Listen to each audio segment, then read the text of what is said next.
once cried. A new dawn breaks across the plains. Hope rekindles in the crimson tide, as freedom's anthem calls our names. Great again, we rise as one, under stars that guide our way. A song of promise has begun, and strength returns in light of day.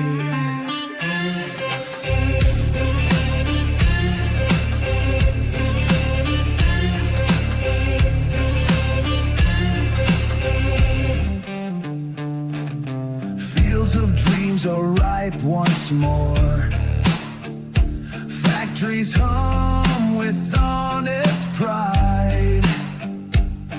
Our banner waves on every shore, with courage marching by our side. Great again, we rise as one, under stars that guide our way. A song of promise has begun, and strength returns in light of day. Through trials dark, we found our steel. The eagle's cry breaks through the night. In unity, our wounds now heal. We chase the dawn with fearless light.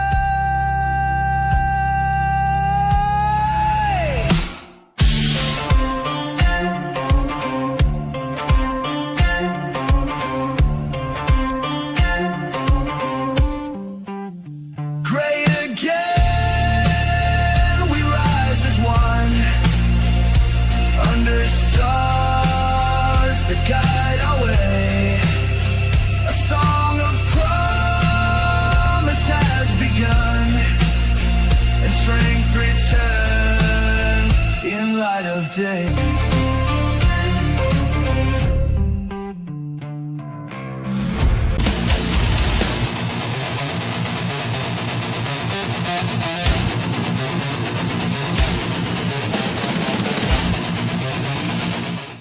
Hey, how's everybody doing out there?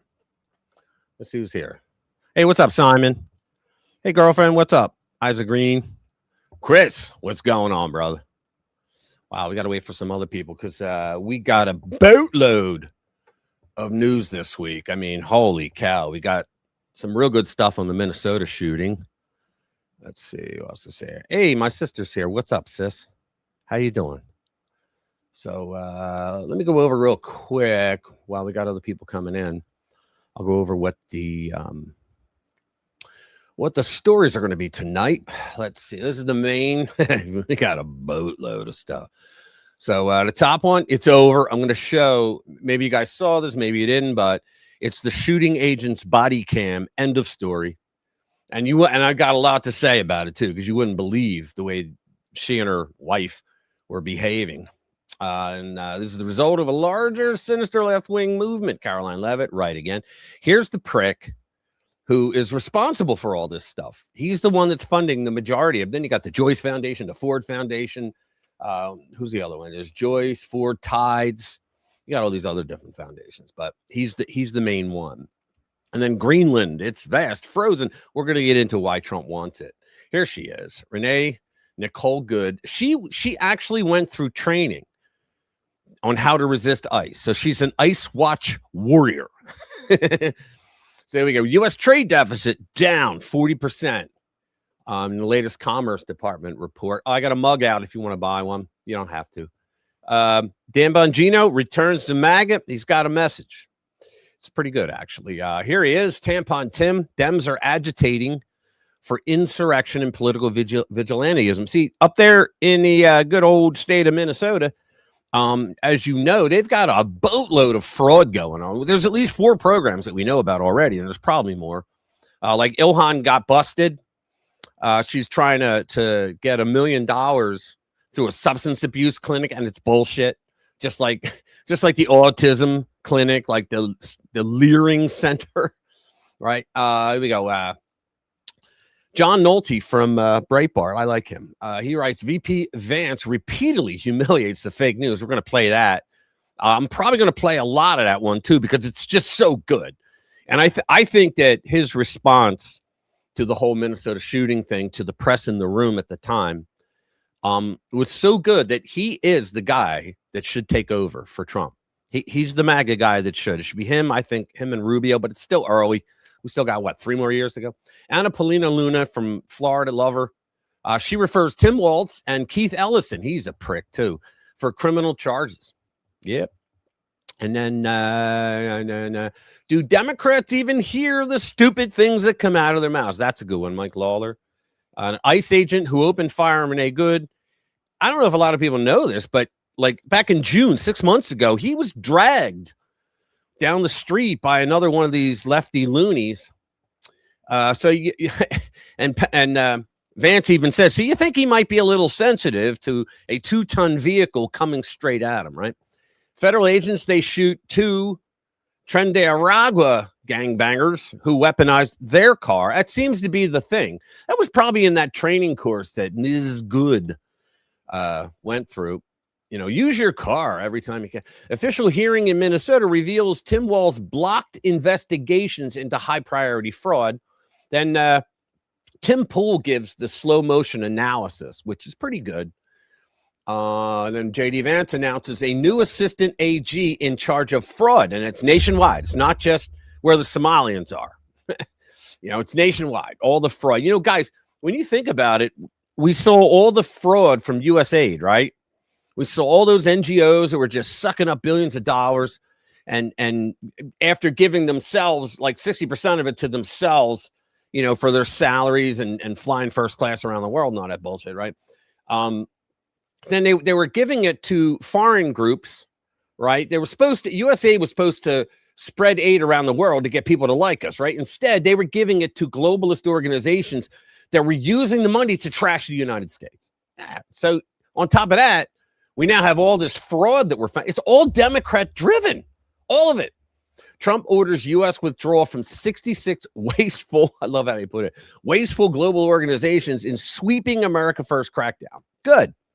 After Trump's first year, the left is starting to realize that it's losing. It took them a year, right? We're racking up win after win after win, right? And that's why they had to manufacture stuff. Like you got Hakeem Jeffries, who I call the dollar store Obama, right? You got him out there saying things like, well, Donald Trump is at the lowest point in the polls that he's ever. I'm at the time, I'm like, dude, he just got a 54. What are you talking about, right? Hold on.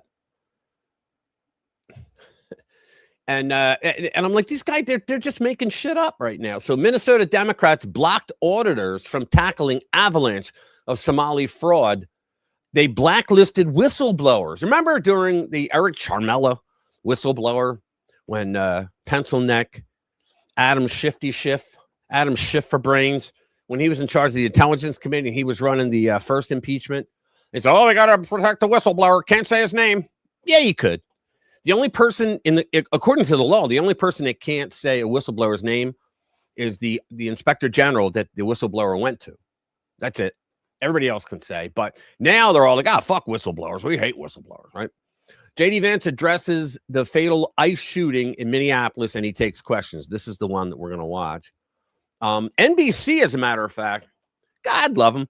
NBC, of all things, NBC, they actually got it right. They did a good report on the ICE shooting in Minneapolis. Governor Tampon Tim holds a press conference, and guys, it's ridiculous. Then we have Senator Schumer.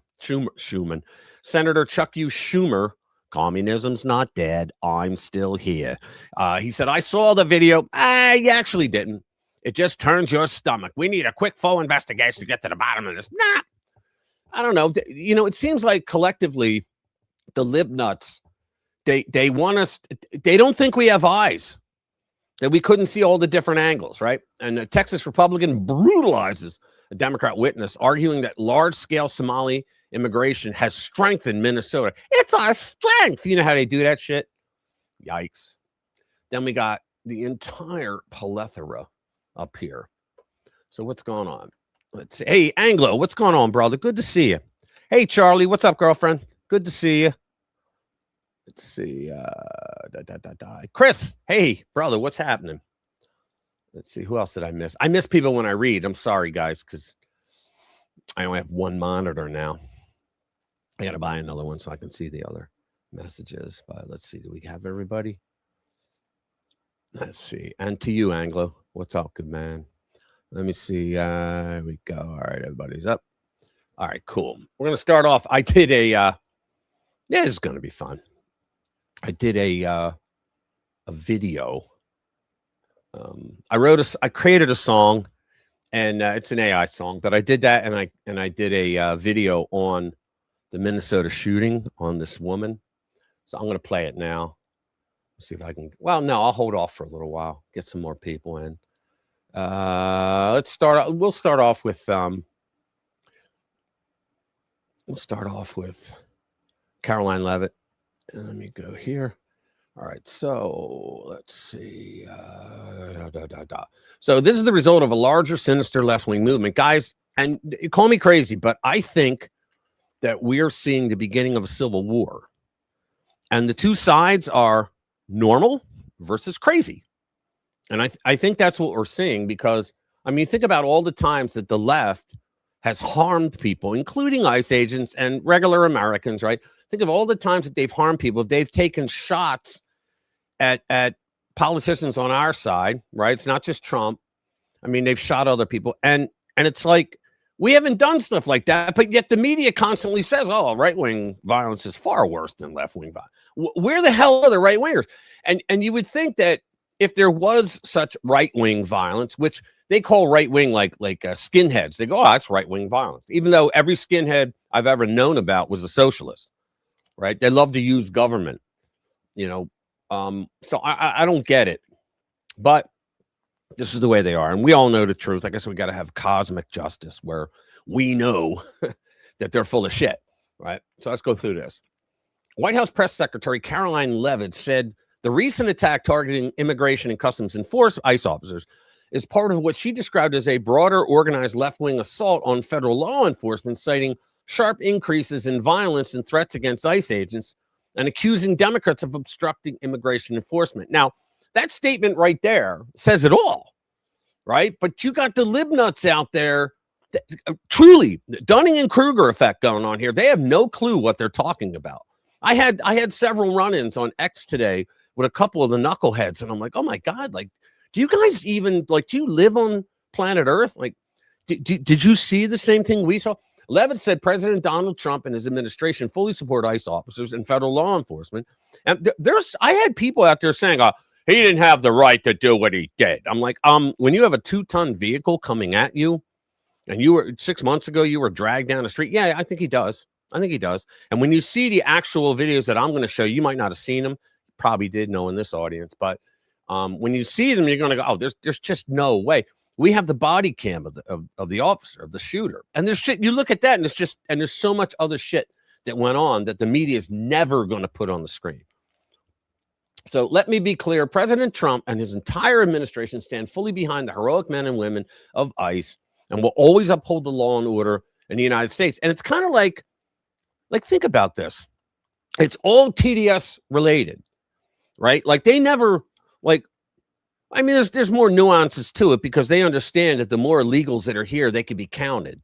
And if they and if a blue state says, freebies for illegals, and they all leave the red states and slither over to the blue states, right? Well, then that prank known as Chief Justice John Roberts, he said that they were allowed to count illegals, because they took the Constitution literally instead of seriously. And the Democrats argued before the court and said, it doesn't say they got to be citizens. Yeah, well, it doesn't say anything as far as that goes. But do they really believe the founders would say, well, let's just lump in people who are here who are citizens, nationals, and illegals? You really think so? I can understand nationals. If you come in legally, and you get a green card, or you're here for on a visa, either tourist visa, or you're going to school or something, that's okay. If you're going to be here for a number of years, I could see that. But these assholes, they want everybody counted, because it not only for the votes, guys, it's that's the least of it, because they know the illegals can't vote yet, right? But it's because there's power in those numbers, because with those numbers you get they lost after the 2020 census, California, Illinois, New York, even Pennsylvania, but they lost seats because so many people fled the tyranny of the blue states for the freedom of red states, right? And so what happened is, when they lost that, they also lost an elector. So it touches in the House, and it also how you elect the president, right? So what they want is to get those seats back. They want the power back. So they brought in 20 to 25 million illegals, excuse me, in 4 years, and that's that. So now they think that they're going to be able to just bring these people in, and they're just going to immediately get their power back, yada yada. So a lot of the politicians in these cities, and you know what I'm talking about. You got LA, you got Minnesota, you got Portland, all these cities, right? Seattle, they're all doing the same damn thing, and they're saying, they're going to leave our citizens alone. Well, they're not citizens. Well, they're going to leave our people alone. Well, they're not your people. They're illegals. They don't belong here, and you're obstructing, right? But they don't think, hey, what's up, Sensum? Good to see you, man. Ludwig, how you doing? Wow, everybody's coming in. Cool beans. Thanks, guys. Appreciate you all being here. So long story short, let's get back to this. Long story short, the lib nuts are mostly the ones that are violent out on the streets and trying to, throwing shit at the cops and all that. It's TDS. It's because Trump ordered it, right? So it's all TDS. They don't want anything to do with Trump to be successful, so they're fucking with them. So it's half that, but the politicians are the ones that are saying, go after him because they're going after our people, and it's Donald Trump that's behind it. But really, it's because they want power back, is what they want. And I think that they should be held liable for what happened to this woman. I mean, the woman's a chucklehead, but I think that they should be held liable for some of it anyway, because they're the ones. I mean, you can't say, well, we got these apps now, and we're going to notify you when ICE is coming in, and you're going to go out there and you're going to stand up to, fuck you. I mean, the politicians shouldn't get immunity for that. So Levitt pointed to what she described as a deadly incident in Minnesota, saying it occurred within the context of what she called a nationwide movement targeting federal officers, paid for by the Soros Foundation, Open Society. The deadly incident that took place in Minnesota, she said yesterday, occurred as a result of a larger, sinister left-wing movement that has spread across our country, where our brave men and women of federal law enforcement are under organized attack right now. It is an organized attack. You see the same thing in every city. It's kind of like, during the St. George Floyd riots there in Minneapolis, when you saw pallets of bricks suddenly appear out of nowhere. You're like, what the fuck is that? How did they get here? Right? Who paid for that shit? Right? Well, they found out Tides, Ford, and Soros. That's who paid for it. And so when you see this kind of shit, you're like, wait a minute. This is like completely organized. They don't have signs out there. Remember the old days when they used to write the signs with a magic marker, and they misspelled shit, and they just held up a cardboard box side, Remember that shit? Now they got all these beautiful signs. It's crazy. Immigration's customs enforcement officers are facing a 100% increase in assaults, a 3,200% increase in vehicle rammings. Can you believe that? 3,200% increase in vehicle rammings. Now, that's because they're being trained to use their cars to do that. And think about this. I have a thing from HB too, where he talks about, I found it today. I think he did it yesterday or whenever he last broadcast, but he pointed something out that I didn't even think about. And he said, look, it's okay when they want to run their cars into you, but God forbid a police officer tries to get through to do his job, and they stand in front, and you're not allowed to drive over them, right? So they win no matter what, is what he pointed out, and I think he's right. The way they run shit. Let me see. Chucklehead Rich. What a word. Yeah, well, I could have said far worse, sister of mine. There's the anti-violent general. Ellison said he depends on Somali welfare private vote. Yeah. Ellison's, they're going to have charges brought up against them. There's so much more fraud that we don't even know about. And I'm wondering if that's why Trump is buddying back up with Elon. He wants him to find all the fraud. They found the fraud within, within USAID and a couple other places, but I think they want him, to bring his young guys in and run all those computer checks. That's what I think they're doing. And right now, I think they're drastically deleting shit, which is why I think the Fed should have moved in already and taken all of their data, and just said, no, you're not allowed to delete shit. So screw you. Let's see what else we got here. Okay, well, we got enough. I'm gonna play. Let's see. I'm gonna play the video, the video I created. It's called "Fuck Around, Find Out," Minneapolis style. Here we go. You rode up, talking bigger than your boots. Yeah, chest out, you're not laughing at the proof.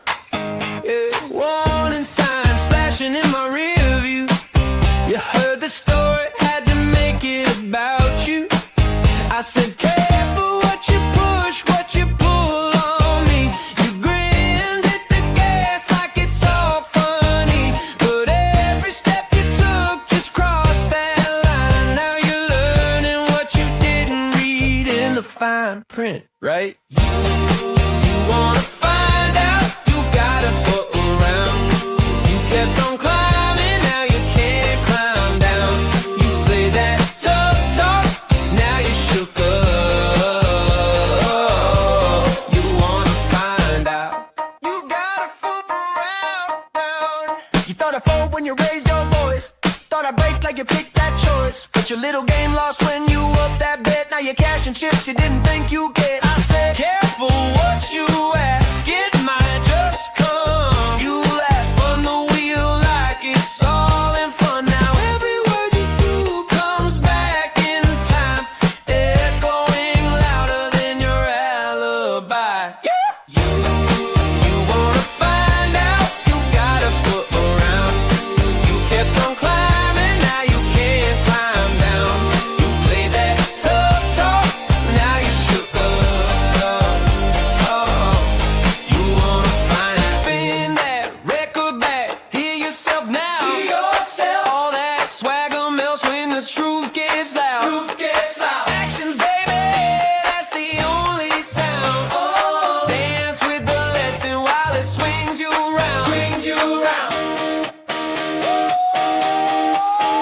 Yeah. You wanna find out, you gotta foot up. You kept on climbing, now you can't climb down. You play that tough talk, now you shook up. You wanna find out. All right, so be honest. Did you guys like that? Because that's the kind of stuff I want to do this year. Bust people's balls. Bust the left's balls. Look at this. You guys are nuts. Let me see. What's up, Louie? Good to see you, brother. Hey, Bass. How you doing? Didn't see you there. What's going out? Single ray from Dave's Waffle House incoming. Nice. Good to see everybody, man. So let's see. Hey, thanks, Pam. Appreciate that. Let's see. What else are we going to go to? Well, we're going to play. Let's play a couple things. We're going to play. I'm going to post this. Hold on. All right. So this is going to be. This is the cops. This is the agent. This is his body cam. You ready? Now, I say story over with this. It's over. Watch.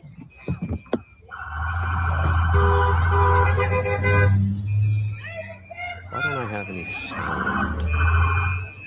Oh. Let me see. I don't have any sound. What's up with that? I'm not mad Should at have you. sound. Show your face. I'm not mad at That's okay. We don't change our plates every morning, just so you know. thought there It'll was be the sound same in this plate when thing. you come talk to us later. That's fine. Yeah, I gotta fix that. There's something going on. Did you guys hear it? I didn't hear anything. Let me see if I can hear it here. No. What in the hell? Hang on. Sorry. I don't know what the hell's going on with this. Hold on. Yeah, I don't have any sound. How do you like that? All right, let me go back. Man.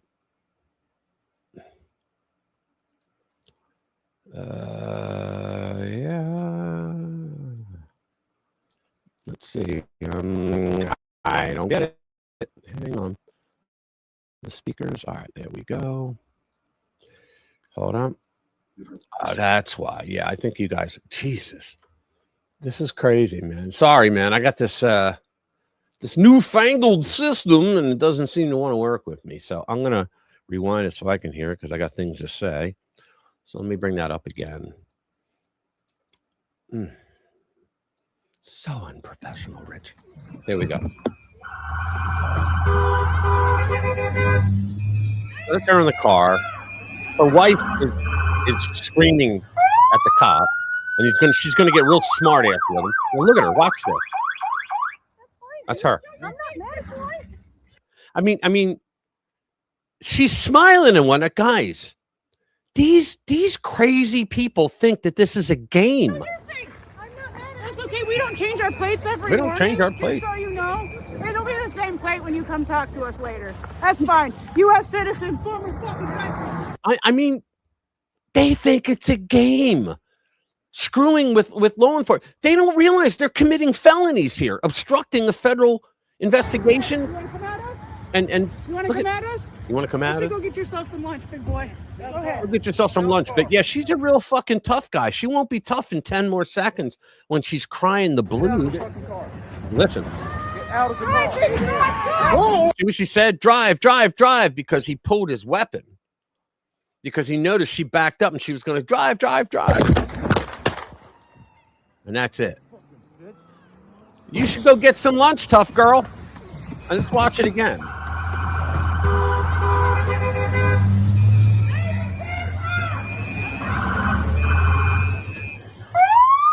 I mean, guys, first of all, she's blocking them. Come on. They think that because for the longest time in these cities, the cops were told to stand down. They were told, don't do anything. Well, why? Well, you want a bigger riot? Or I want them to vote for me. So stand down. So the cops get shit on. Well, the feds come in and they don't get told to stand down. So they don't stand down. They do their job, right? When the feds get in there. And so these people are not used to it, right? And so to stay on, it was the same thing during the St. George Floyd riots. If you remember, all those city councils in the cities, they were terrified that the mob would turn on them. So what did they do? They came up with the stupid defund the police thing. Yeah, we think it's the police that's the problem. Yeah, so your entire community now got fucked because of some thugs that you didn't want to insult or that you were terrified of, that they'd go to your house or wait for you outside your place of work to beat the shit out of you and rob you, right? But it's the same thing here. So the politicians, you've heard them all. In L.A., you heard them saying, well, when ICE comes in, we're going to tell everyone. They're going to know. They set it up importantly. You got Jacob Fry, who, by the way, did you hear him the other day with his speech? He actually speaks English. I thought he only spoke Somali because that's all he's ever been saying for the last several fucking weeks. I mean, think about it. He spoke English, right? And what a jackass. We'll get into that. Look at this. Watch your face. I'm not mad. Say, that's fine, dude. I'm not mad. Like, what a piece of shit. Show your face. I'm not mad at Show you. your We don't face. change our plates every morning, just so you know. It'll be the same plate when you come talk to us later. I mean, think about that. They walk right up to the cops and talk shit in their face because they're so used to nothing happening. Guys, I'm sorry. I just find that remarkable. Absolutely remarkable. Unreal. Unfreaking real. So now we got, I'm going to play, hang on. We got a couple of things that I noticed later on in the day today, right? This one woman, after this incident, she shouts out, "Why are you using real bullets?" I'm not kidding either. Here we go. Why don't you have real bullets? Do you hear it? I'll play it again. Why don't you have real bullets? Why do you have real bullets? You killed her. Why don't you have real bullets? Like I said, guys, They think this is a game. To them, it's a game because they've never had to fear police in their cities because the cops aren't allowed to do anything. You know, they're all a bunch of fucking eunuchs there, right? They're not allowed to do anything. So you get this. Why do you have real bullets? They don't understand. Cops carry real bullets because in their jurisdictions, it's probably rubber bullets whenever they get, you know, antsy and they want to run around and, you know, start mobbing it up. Yeah. Play stupid games, win stupid prizes. You're exactly right, Ludwig. Thank you. I mean, oh my God. You know, I just find that kind of stuff remarkable. Remarkable. And then the smart ass wife that was, you know, filming him from behind the car. You'll hear her now. You read it, but you probably never heard it. But here it is, where she says, "I made her come down here. It's my fault." Wait do you hear this? Hold on, let me clear it. I'm going to clear it. It's there's a gentleman from across the street who's filming. So ready?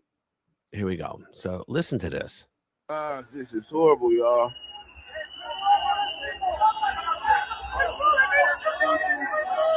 I made her come down here. It's my fault. Play it again. Because they don't live there. This is horrible, y'all. Right here. I made her come down here. It's my fault. So in other words, they're paid agitators that went there because they wanted the people that were trained to go into Minneapolis that day. Oh my God. Clear your cache. What do you mean? What's wrong with my cache? What's going on, Lou? Talk to me.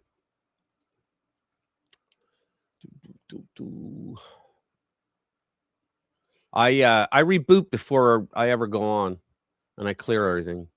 So I don't know what's going on, but let's see what else is there. What else are we going to do? I'll play HB. Here we go. Bring up Hard Bastard. He has a real good point, and it's so simple. But I was like, damn, why didn't I think of that? But here you go. Just find it hard to believe. Uterus Thief says, so the leftists can drive aggressively against anyone they want, but if other drivers do the same to escape leftist street mobs, they should be killed. Exactly. That's exactly what they think. So leftists can kill you, whichever side they're on. Yes. Yes. All of this rhetoric is about allowing them to kill whoever they want. The whole punch a Nazi thing, calling people Nazis, is their justification to murder innocent people that they label Nazis. Yep. Whereas you're not allowed to do anything. You must just take it. That's it. That's exactly correct. Think about that. Oh, wow. Thank you, Anglo. I appreciate that, man, brother. Thank you.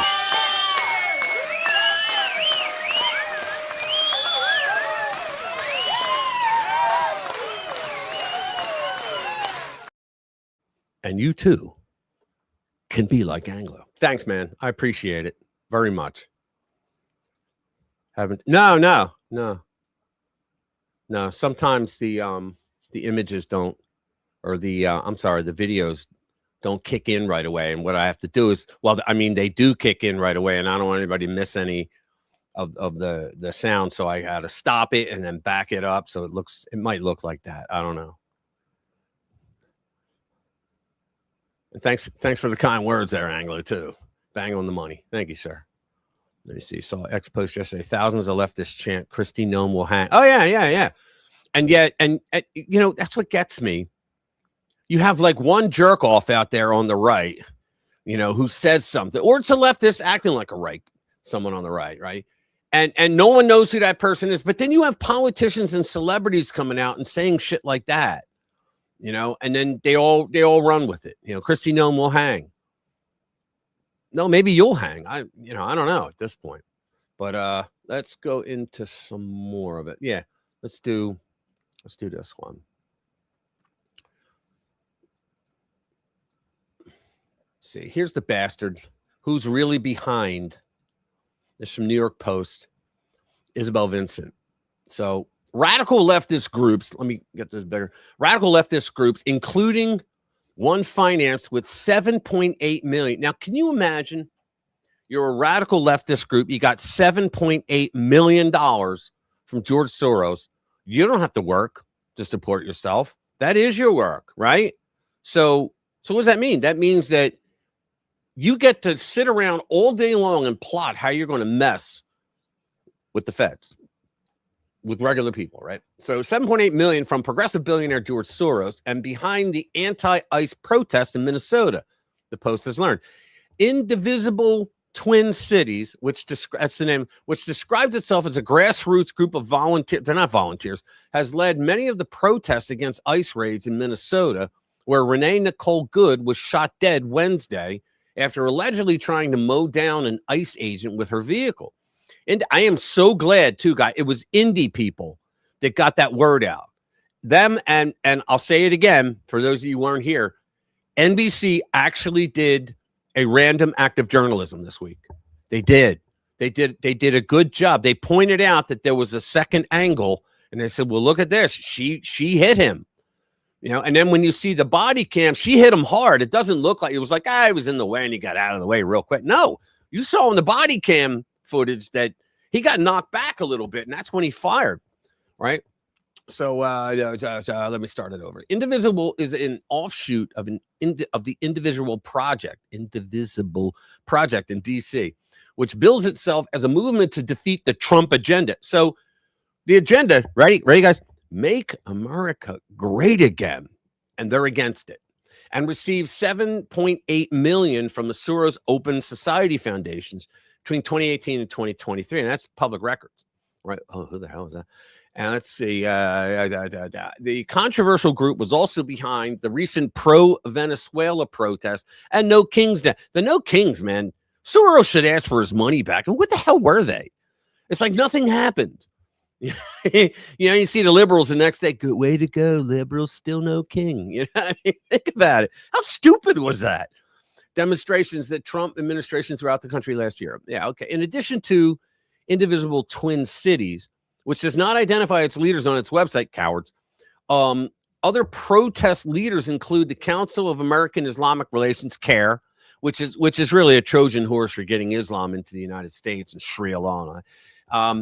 An anti-Israel group whose Minnesota chapter's executive director, Jailani Hussein, guilty, has rallied against ICE at protests. Quote, a young observer killed in the line of observing, we believe, in a peaceful manner. Yeah, she tried to run a fucking cop. First of all, she wasn't observing.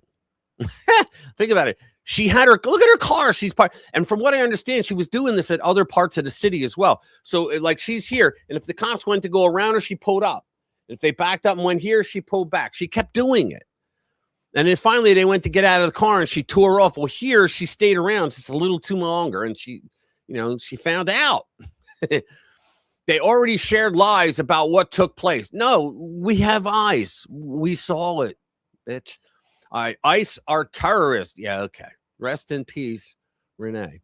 Good. A sometime poet has been described by leftist sources as a legal observer during a residential ICE action where she died. Good, who moved from Colorado. Yeah, that's right. Dr. Jade isn't here. I forgot. Jeez. Dr. Jade's not here because she had some work done on her leg, and she was supposed to be here this week, but she's not feeling well. And so she'll be back next week. I talked to her a few hours ago, and she said, look, if I'm not better by like 5:30, don't count on me. And I was like, yeah, no worries. Hey, what's up, Dottie? Good to see you, girlfriend. How you doing? Yeah, I'm sorry. Yeah, that's why I said. So she'll be back next week. Take 2 drums. Nice. Good to see you here, man. Appreciate it. So let me get back to this. So she moved from Colorado to Minnesota last year, was an anti-ICE warrior. That's an actual designation they give after you pass the class for learning how to be a pain in the ass to federal law enforcement. And a member of ICE Watch, a coalition of activists. We got a guy named Joe Walsh.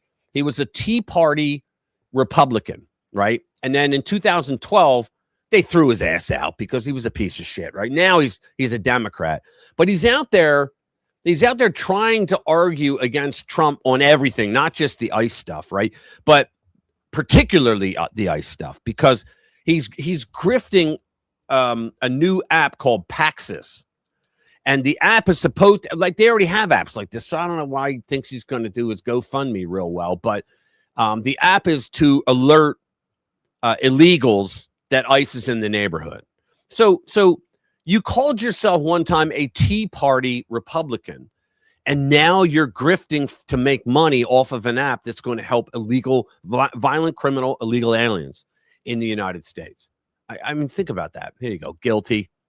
Right. The Minnesota attorney and civil rights activist is one of the people helping organize these so-called legal observers. We're legal observers who show up at raids throughout the city to document the federal agents' activities, according to social media posts.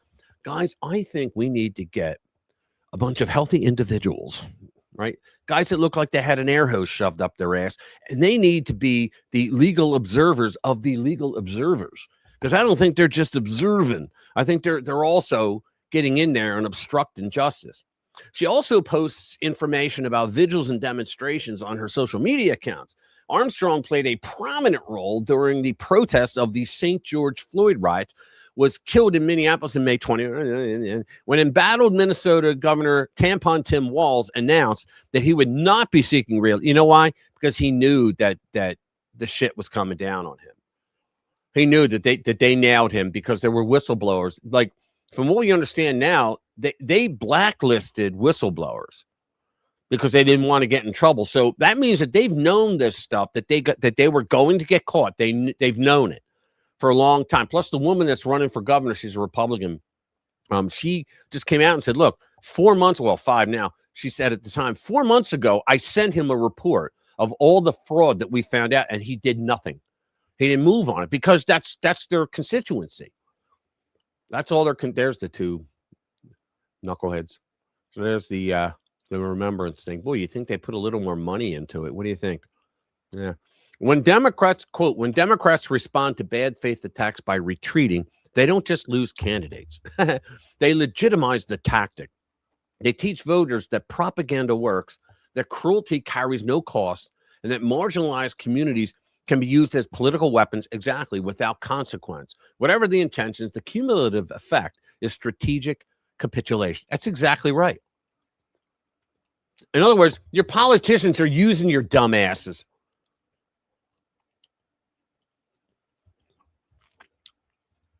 Let's see. Who else is here that I missed? All right. Let's go down the list. There we go. Yeah, this is where I want to see how she trained. I do want to see that, because they're the people that the feds need to go after next. So Renee Nicole Good was Minneapolis Ice Watch warrior who trained to resist feds before the shooting. How'd that work out for her? She didn't take her training too well. She sat there smiling, thinking it was a game. FAFO, man. So she was the mom who she's the mom who was killed by, you would think she has 3 children, right? You would think that she wouldn't be dumb enough to go out there and protest against federal agents the way she did. But you know what? Like I said earlier, I'm going to keep harping back to this. I can't show that because I'll get in trouble. But I'm going to keep harping back to this. These people, their own politicians in these blue cities, keep telling their cops to stand down, use rubber bullets and all that. So they can't believe that when the feds come in, they're actually doing some law enforcement. They just can't believe it. And so the left is losing their ever-loving minds right now because they're like, wait a minute, they use real bullets? Well, they didn't have, and they're like, they didn't have a right to do that. He was acting as a citizen. You should hear some of the dumb shit that I responded to today faithfully. You guys would have been proud. So she was killed after veering her car toward him. Well, she hit him. She didn't rear it toward. Come on, New York Post. Was an anti-ICE warrior and was part of a group of activists who worked to document and resist the federal immigration crackdown. So by resist, they mean that they're going to pull their vehicles in front of streets to not let them do their job. Well, you're not allowed to do that. There are laws against that, actually, federal laws. Good, who moved to the city last year, linked up with anti-ICE activists through her 6-year-old son's woke charter school, which boasts that it puts social justice first and prioritizes involving kids in political and social life. Well, now the kids, they don't have a mother, dumbass. She was a warrior. She died doing what's right. Now, wrong. a mother named Lisa, whose child attends, it's spelled Leesa, whose child attends the same school, told the Post at a growing vigil where Good was killed yesterday or Wednesday. Quote, I know she was doing the right thing. Oh my God. I watched the video plenty of times, but I know in my heart the woman she was doing everything right. No, actually, she wasn't. She was breaking the law. Good and her wife, Rebecca, 40, were raising the boy together in the mostly working class activist heavy neighborhood in South Minneapolis, which features tree-lined streets and a large number of, think about that. The Somalians were not the activists in that city, right? No, they were busy raking it in with all the fraud. It was the liberal white women that were all the activists. You think about that. Liberal white women, the only demographic that it is impossible to get them to get away from communism, from voting for communism. Let me see. Who else I got? I got people hitting me up. I'm going to say it out loud. I got people who send me links during the show. I love you all because a lot of it's really good. Let's see. US. Oh yeah, U.S. trade drops. Gotta love it. You know, because they try to trash Trump every time. U.S. trade deficit drops 40% in the latest Commerce Department report. I'll just read a little bit. As you review this latest data on trade, remember, any drop in trade deficits has two big picture functions. First, lower trade deficits generally mean the accompanying GDP release will be stronger than anticipated because imported products are a deduction from the valuation of all goods and services created for the U.S. economy. Lower imports means less is deducted. Exactly. So secondly, and perhaps most importantly, a drop in the trade deficit created by diminished imports means more wealth remains in the USA. Right. We're not spending or sending money overseas to import foreign goods at the same rate, and that money stays inside the U.S. economy. More wealth inside the U.S. provides the fuel for expanded domestic growth, more investment gains in USA manufacturing, USA industry, and the ability to pay a higher USA wages. I think the stronger America is, the stronger the world is. The weaker America is, the weaker the world is. Now, that's just me. You know, I'm an arrogant American like the rest of us, all right? But America. So that's just how I feel. But the Commerce Department is reporting today that the U.S. trade deficit for October 2025 dropped to the smallest amount in 16 years. That's right, because Trump's in charge. A significant amount of the deficit drop was because of high value of physical precious metals, gold, silver, was exported simultaneous with big offshore pharmaceutical companies dropping the prices, thank you, Donald Trump, of imported products, policy and tariff pressure. Thank you. We finally got a president that gives a shit about working class people. Is our pal here? Hey, what's up, our pal? Good to see you. Thanks for being here. Is 40 here? Are you lingering in the background, 40? Say hello if you are, please. Hey, Linda, what's up, girlfriend? How you doing? I didn't see you. Sorry. My phone is nigh on flat and the power. Okay. All right, cool. Let's go down to another one. Dan Bongino's back, and he's got a message. He's got a message for MAGA because there's people there. The MAGA is listening to a lot of the assholes that are trying to split MAGA up. So Dan Bongino returns to MAGA with a new mission and razor-sharp warning. So this is Cypher News. It's actually a pretty good site. So Jet here. Dan Bongino didn't just post some friendly "I'm back" message when he returned to civilian life. He just left the FBI, for those that don't know, but you guys are smart and you all know that. He left the FBI and walked back into MAGA and found the movement reeling with division, negativity, and insiders trashing Trump, exactly, using Israel as a muzzle and throwing wild conspiracies around like darts. So Dan fired off a bold warning that he was coming to restore balance and kick the black pill losers out of the house. Let's get into it. Exactly. That's just why I was a P1 listener, which is somebody that they go to that station just to listen to that one guy, and I gave him 4 hours a day because he's just brilliant. I've read all three of his books on the whole Russia thing. He's really tapped into it. He knows what he's doing. I've been watching the same mess he's talking about. Mark Levin and Ben Shapiro, keep slapping the anti-Semitic label on anyone who criticizes the Israeli government. I can criticize the Israeli government, but I don't think they do no wrong. I mean, I like Israel, the people, because they're the only democracy over there. But I don't like a lot of the shit that their government does. So that's just where I am. A lot of people thought I was Israel first. No, never, fucking never. It's always America first. But anyone who criticizes the Israeli government using Israel as a shield to beat America First voices into silence. And I believe it. I used to listen to Mark Levin. I thought he was really good on the radio. He is really good on the radio, and his books are great. But when it comes to Israel, he's gone a little off the deep end. And Ben Shapiro, I never liked him because he was a never Trumper from the very beginning. So fuck him. They even went after, he's a smart guy and all, and his response to October 7 was really good. Outside of that, I think he's a piece of crap. They even, and you know what it is? He wants to take over the whole America First movement, and he wants to take over TPUSA. He actually got in there, involved in trying, like he went out and made arguments against the leaders that are there now and against Erica, and they just smacked him a new ass. So he can go away. They even went after popular MAGA figure Jack Posobiec. He used to be on One America News, which is probably the best news channel out there, but nobody knows who they are because they don't really have a lot of money, but they're fucking good. Liz Wheeler came from there. If you know who Liz Wheeler is, if you don't, you should sub her because she's really, really good. She's like another Megyn Kelly, but maybe even better. So they even went after popular MAGA figure Jack Posobiec over a photo he was tricked into posing for with anti-Jewish instigator, and then turned around and trashed Jack's Catholic faith while doing it. Yeah. So in other words, Bongino came in and said, look, we're going to sort all this shit out, and we're not going to care, because he has an army. He really has an army. This guy, they call it the Bongino army, and it's true. Let's see. Yeah, we got to, I think I have, hold on. It's the sheriff. I think I do. Went nuclear on Tim Walz. Yeah, the sheriff went nuclear on Tim Walz. So I had this listed already, but somebody just sent me the link.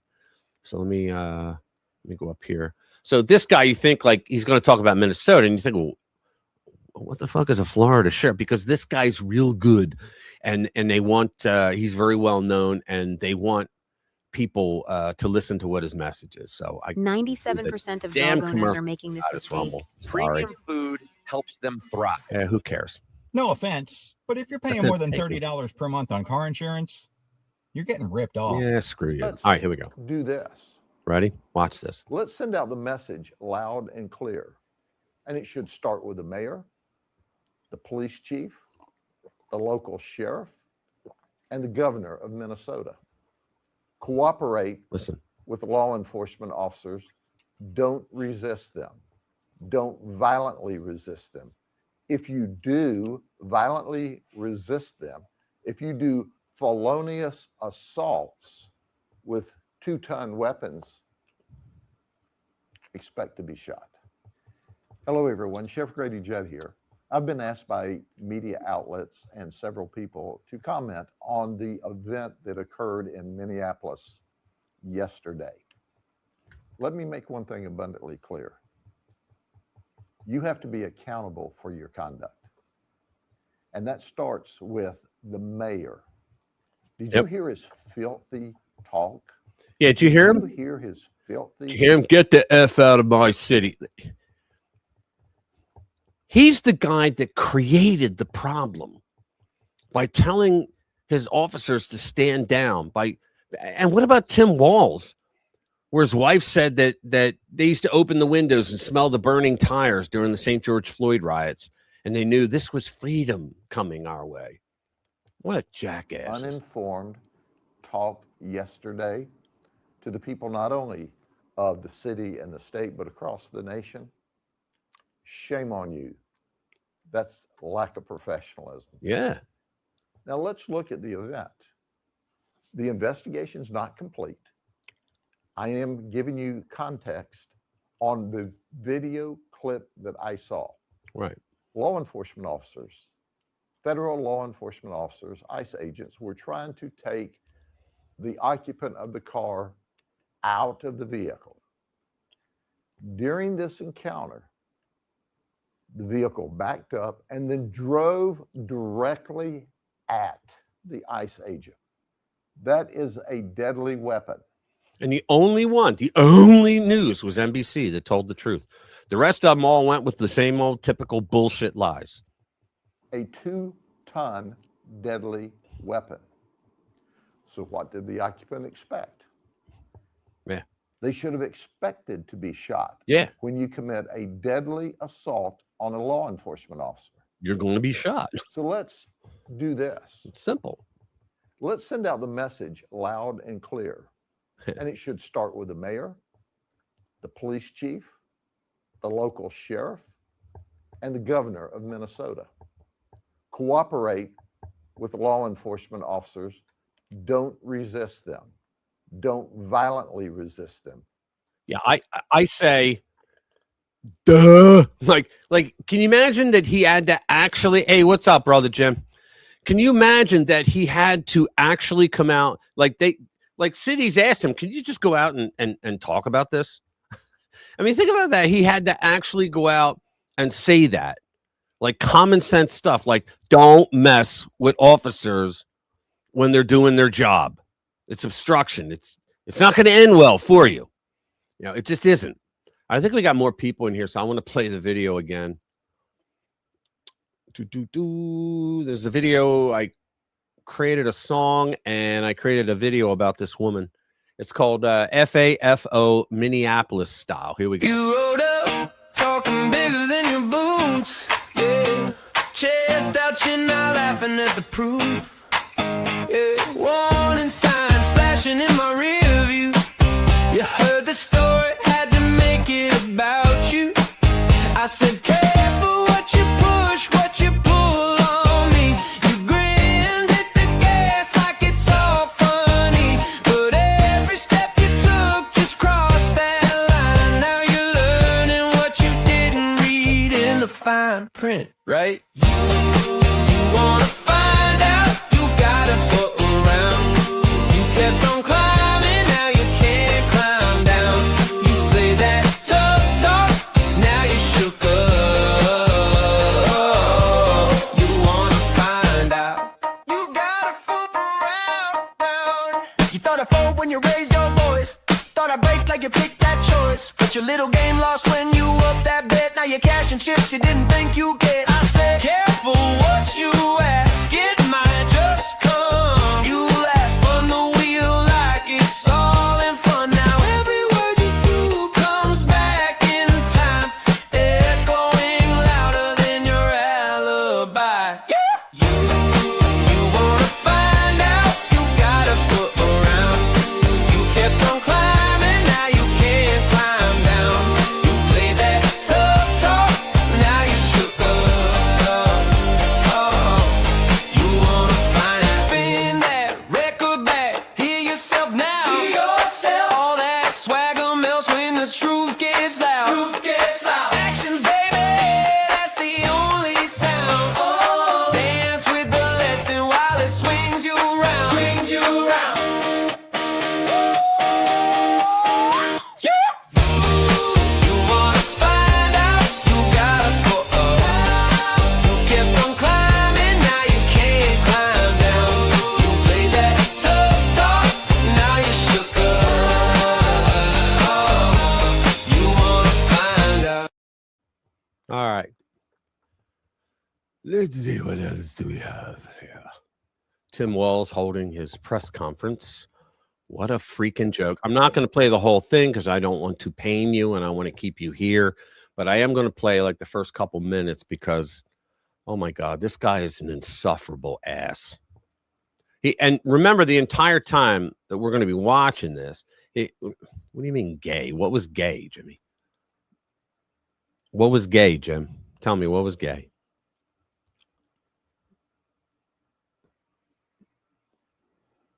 Let me see. What do we got here?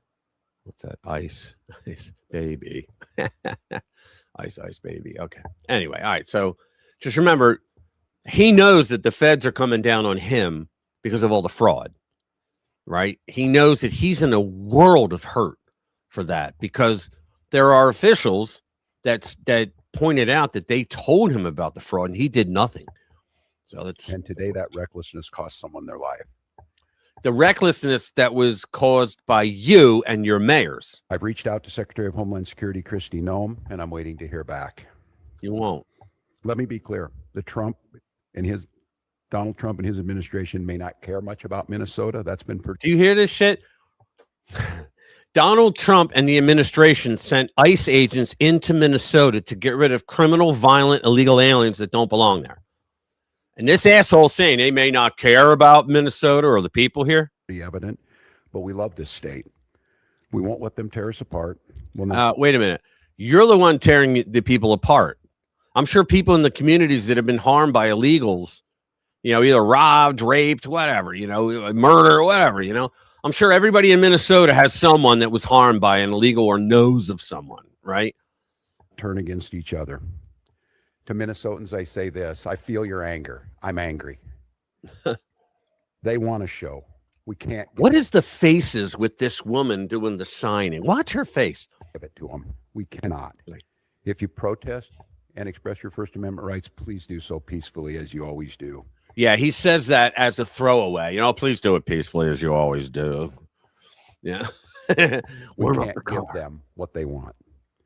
No, what they want is for your people to stop fucking with them and let them do their job. That's all they want to do, is do their job. The hearts and minds of the people in this state are on our side. No, they're not. To Americans, I ask you this: please stand with Minneapolis. Why? To Minnesotans, know that our administration is going to stop at nothing to seek accountability and justice. The accountability and justice. Accountability was met. A woman that you probably would have enjoyed having a beer with. She tried to ram into a police officer after obstructing ICE agents to get down the street to do their job. And she got shot. The State Bureau of Criminal Apprehension are working on the investigation. Oh, wow. Good. We have activated the State Emergency Operations Center. Oh, it was an State emergency. Patrol and Minnesota National Guard leadership is connected with the Minneapolis. Yeah, did you hear? He said the other day that he's at war with the federal government. He said that out loud on a microphone. Tens of people probably heard him say it. I mean, think about that, guys. He said he's at war with the federal government.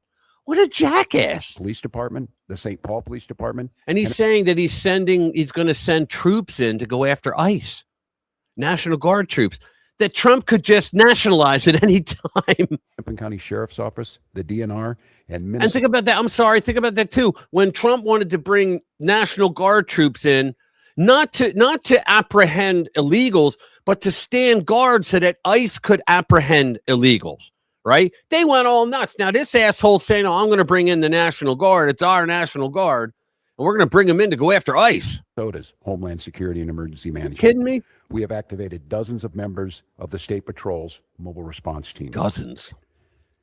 And from here on, I have a very simple message. Yeah, what is it? We do not need any further help. No, you guys need a lot of help from the federal government. You guys, like I said earlier, the divide in America is between normal and crazy motherfuckers. To Donald Trump and Kristi Noem, you've done enough. Actually, they haven't done enough. There's nothing more important than Minnesotan safety. I've issued a warning order to prepare the Minnesota National Guard. We have soldiers in training and prepared to be deployed if necessary. I remind you, a warning order is a heads up for folks. And these National Guard troops are our National Guard troops. You hear that? There are not. No, actually, the commander-in-chief has the right to nationalize them if he wants to. He could just take them away from you. They're teachers in your community. They're business owners. They're construction professionals. And they're not going to go up against ICE. They are Minnesotans. Minnesota will not allow our community to be used as a prop in a national. Jesus Christ. Think about this, guys, what he just said. Minnesota will not allow our communities to be used as a prop. It wouldn't be a prop if you assholes did your job internally. If you're police officers who aren't told to stand down in your sanctuary state, then we wouldn't have had this problem. These guys on the left, they encourage that kind of stuff. And now, look, somebody died, and they want to place the blame everywhere else but the mirror. Fight.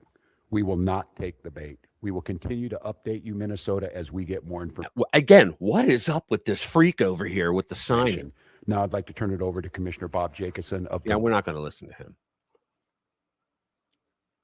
I've never seen a sign person do facial expressions like that. Let me see. What did you say? Someday, say 20 million, 20 million affair. 20 million entered illegally. That's the equivalent of 10 Nebraskas. I know, man. I know. You're right. They're saying now the estimates are up to 25 million. I was saying 20. Everybody's, it's more like 7. No, it was more like 20. But now they're saying it could be 25 million.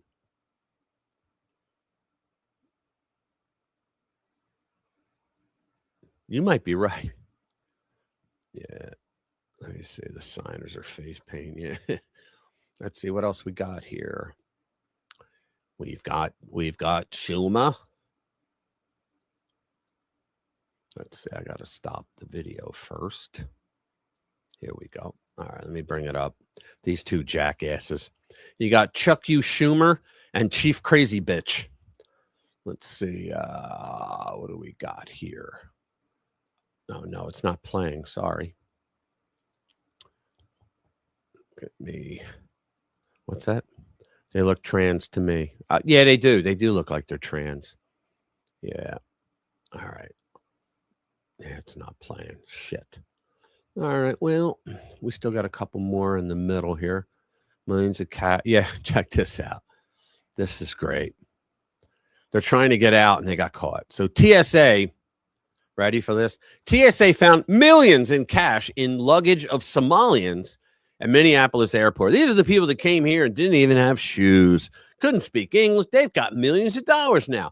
That's because the last jackass we watched have a presser allowed them to get away with it. Think about that. Federal officials have begun investigating the long-ignored shipping of at least $700 million in U.S. cash by Somalis in air travel luggage out of Minneapolis St. Paul International Airport. Witnesses say that the cash was legally flown out to Somalia and other countries, and that TSA routinely flagged the money to their superiors. The cash in bundles of 1 million or more, I'll take a bundle, were packed in passenger luggage and shown to airport security officials by migrants flying back to Somalia area airports. And we know that 15% off the top is taken by Al-Shabaab and Al-Qaeda offshoot. We know that. Right, as well as other African countries and places in the Middle East. Biden's officials did not try to investigate any of these massive cash transfers during his term in office because he was all for it. The Democrats are all for anything that could actually make them have power.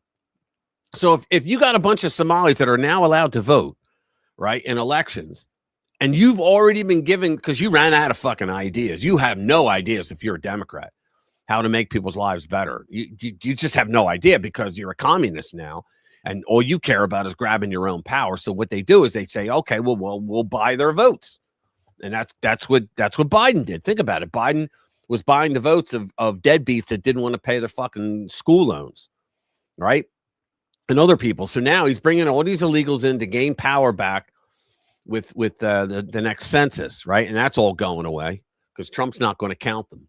He's not going to count them. But and so now these guys, they have all these problems, and they're going to try to have to cover up the fact that they knew about it. And that's why they're all panicking. That's why they love the fact that, and you know what? I would not put it past them that the government in Minnesota, that the Walz administration, that they had something to do with whoever, like maybe they contacted the Soros Foundation and said, you got to give a shitload of money because we need a lot of people up here causing a ruckus to get the press off the fact that they're coming after me and others in government, Ilhan and the rest in his administration for all the fraud that they either were involved with personally making money or that they allowed it to go on because of power for them, right? So because think about it, we weren't seeing all this craziness. I mean, ICE was in there before. They didn't have the craziness they have now. What's the difference? Now we know about all the damn frauds. Arizona Republican Eli Crane was alarmed at the report and said that Congress must investigate the millions found filling baggage sent to Africa and the Middle East. The congressman replied to Libs of TikTok posts that related TSA warnings that bags full of cash are being found checked in by Somalis from Minnesota. Crane also recently grilled several Minnesota officials about the millions of dollars being funneled by Somali migrants. They're not citizens, migrants in Minnesota to the African terror outfit Al-Shabaab. All right. Let's see what else is there. Nah, we're done with that. So all this bullshit, they're saying that Minnesota is probably the most corrupt area in the country. And you've got California, you've got New York, but it's little Minnesota. Unreal. Let me see. Work and work. Oh, you got a job at a car wash? Working at the car. I wonder if they'll ding me if I sing it. They'll probably ding me because I sang it, because I suck. All right, so let's do this. I'm going to play a little bit. Now, this thing's 33 minutes long. We're not going to play. Let me get in there. We're not going to play the whole thing, but it's J.D. Vance. And guys, what you're going to see here is a masterclass in how to kick ass of the mainstream media. Now, they don't give him a hard time or anything. He gives them a hard time for how they've reported the Minnesota ICE shooting. Okay. And I'm telling you right now, his response here, this is a regular press briefing, right? He's doing it instead of Caroline Leavitt, and he's talking about it. And I'm telling you, he is the replacement for Trump in 28. He's the guy. And I'd like to see Rubio. It's still early, but I'd like to see Rubio on the ticket. But get this. Here, somebody sent me a photo of a CNN headline about what happened in Minneapolis. And this is the headline. I'm just going to read it. Outrage after ICE officer kills U.S. citizen in Minneapolis. Well, that's one way to put it. And that is the way that many people in the corporate media have put this attack over the last 24 hours. And I say attack very, very intentionally, because this was an attack on federal law enforcement. This was an attack on law and order. This was an attack on the American people. The way that the media, by and large, has reported this story has been an absolute disgrace, and it puts our law enforcement officers at risk every single day.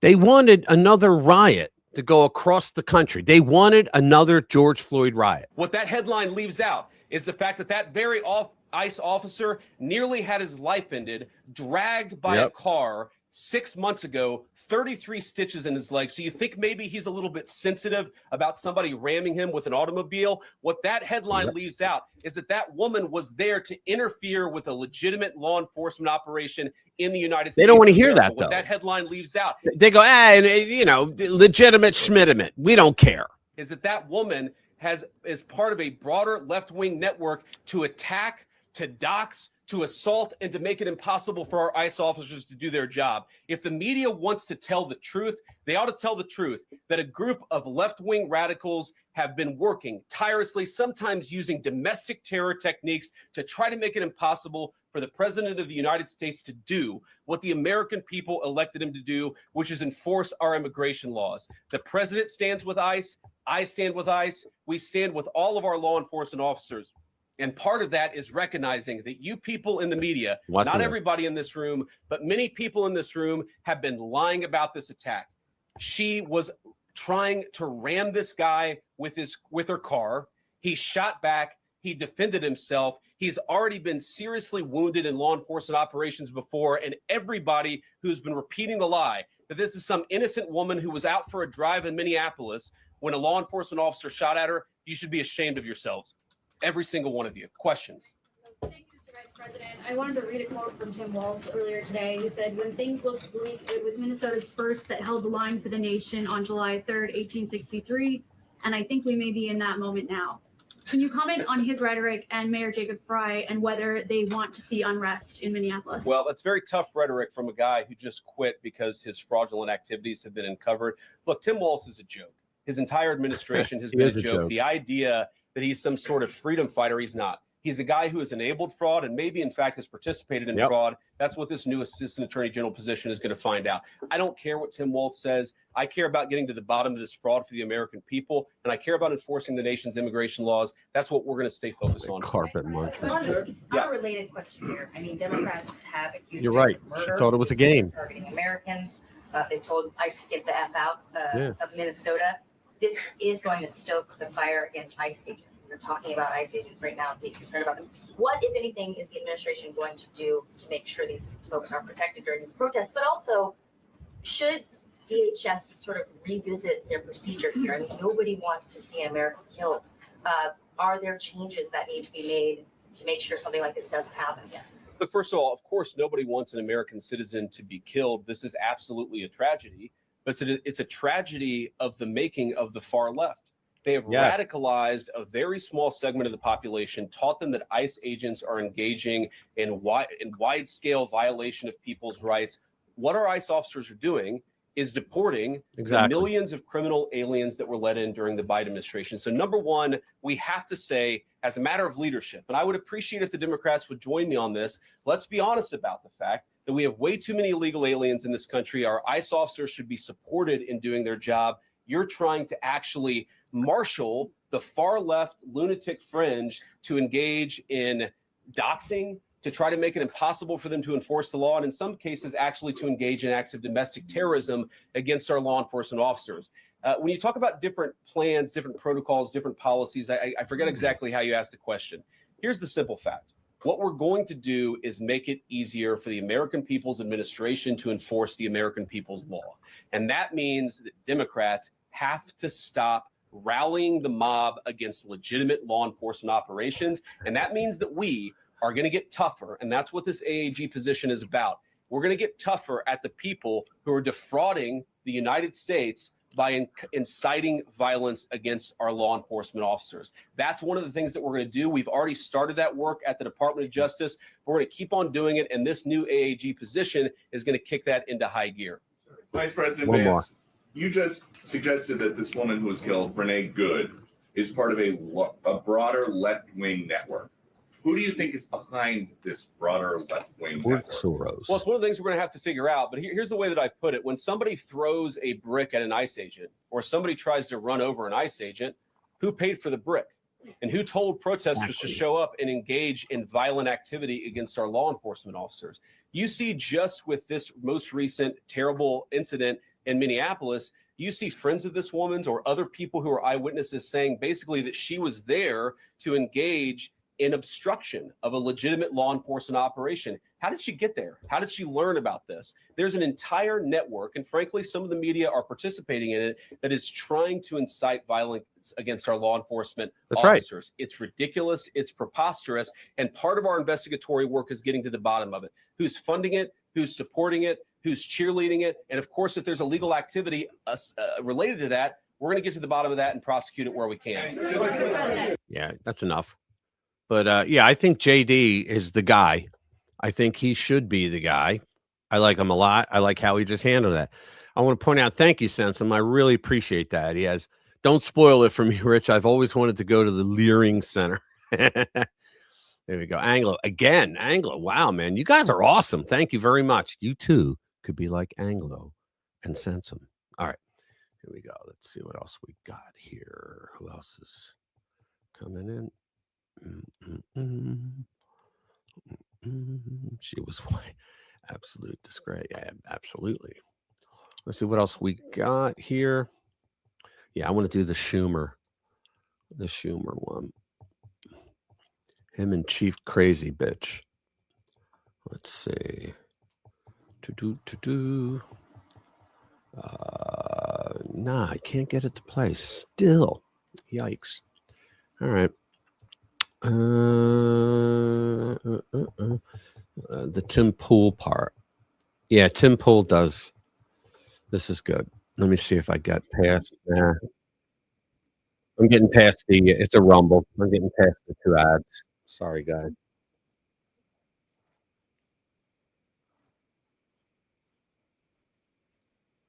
Okay, here we go. We're going to bring it in. This is Tim Pool. He's doing a slow-mo. Said that I believed she wasn't intending to hit the officer and was trying to flee, but still put the officer in fear of harm. No, I've changed my mind. I'm going to show you the slowed down footage that I believe proves this woman was intending to kill that ICE agent. Yep. Watch the officer who has his gun drawn She was totally agitated in the way she said, dude, I'm not mad at you. I mean, really? People think that she said she wasn't mad. You fucking moron. You know, she was Look at his a feet smart right ass. here in the back left. Let me make it a little bit easier for you guys to see. As I pull this forward, notice his feet both slide backwards. Right. You see his foot sliding? Yeah, he's not taking a step. He's being hit by the vehicle. Right. Now I can already hear you saying, hold on, Tim. If you're up against a vehicle and it accelerates and it pushes you out of the way, that doesn't warrant shooting somebody. Right. Agreed. Yeah. Let's go back to the lie. Here's the officer. Here's the vehicle reversing. The officer is not in front of the vehicle. Right. She reverses, and now he is in front of the vehicle. He initially is to the right of the vehicle. Walking up. By all means, argue he should not have placed himself in this position. We're talking about seconds. Now watch this. The vehicle stops here. The wheels are pointed left. As you can see, the officer is standing right in front of the vehicle. Now watch this. Right there. You see the front tire? Watch the front tire right here. Yep. The wheels are pointed left, and she accelerates. The wheel spins out on ice. Then, tragically, ice on the ground, not on him yet. With the wheels pointed at the officer, having spun out already, meaning the officer can hear the engine rev with it pointed at him, he draws his weapon. And in a second, because this is slow mode, she then begins to turn right, hitting him, and he shoots. Yep. I want to stress this again. Her front tire on her SUV is spinning out on the ice. You can see it right there. It spins on the ground. It slips. The officer... Jim, you should have paid attention at the beginning of this video because he said he was wrong. Who was not standing in front of the vehicle before she backed up. She backed up and pointed at him and then accelerates with her tires spinning out.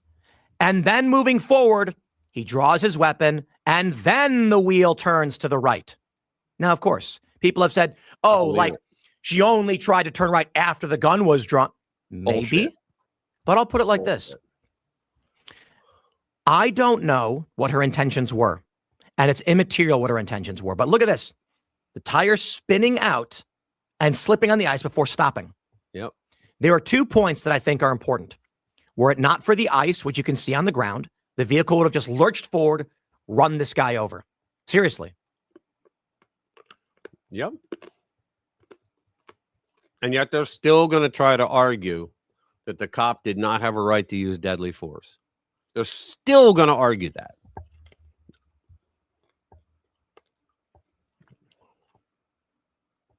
There's one.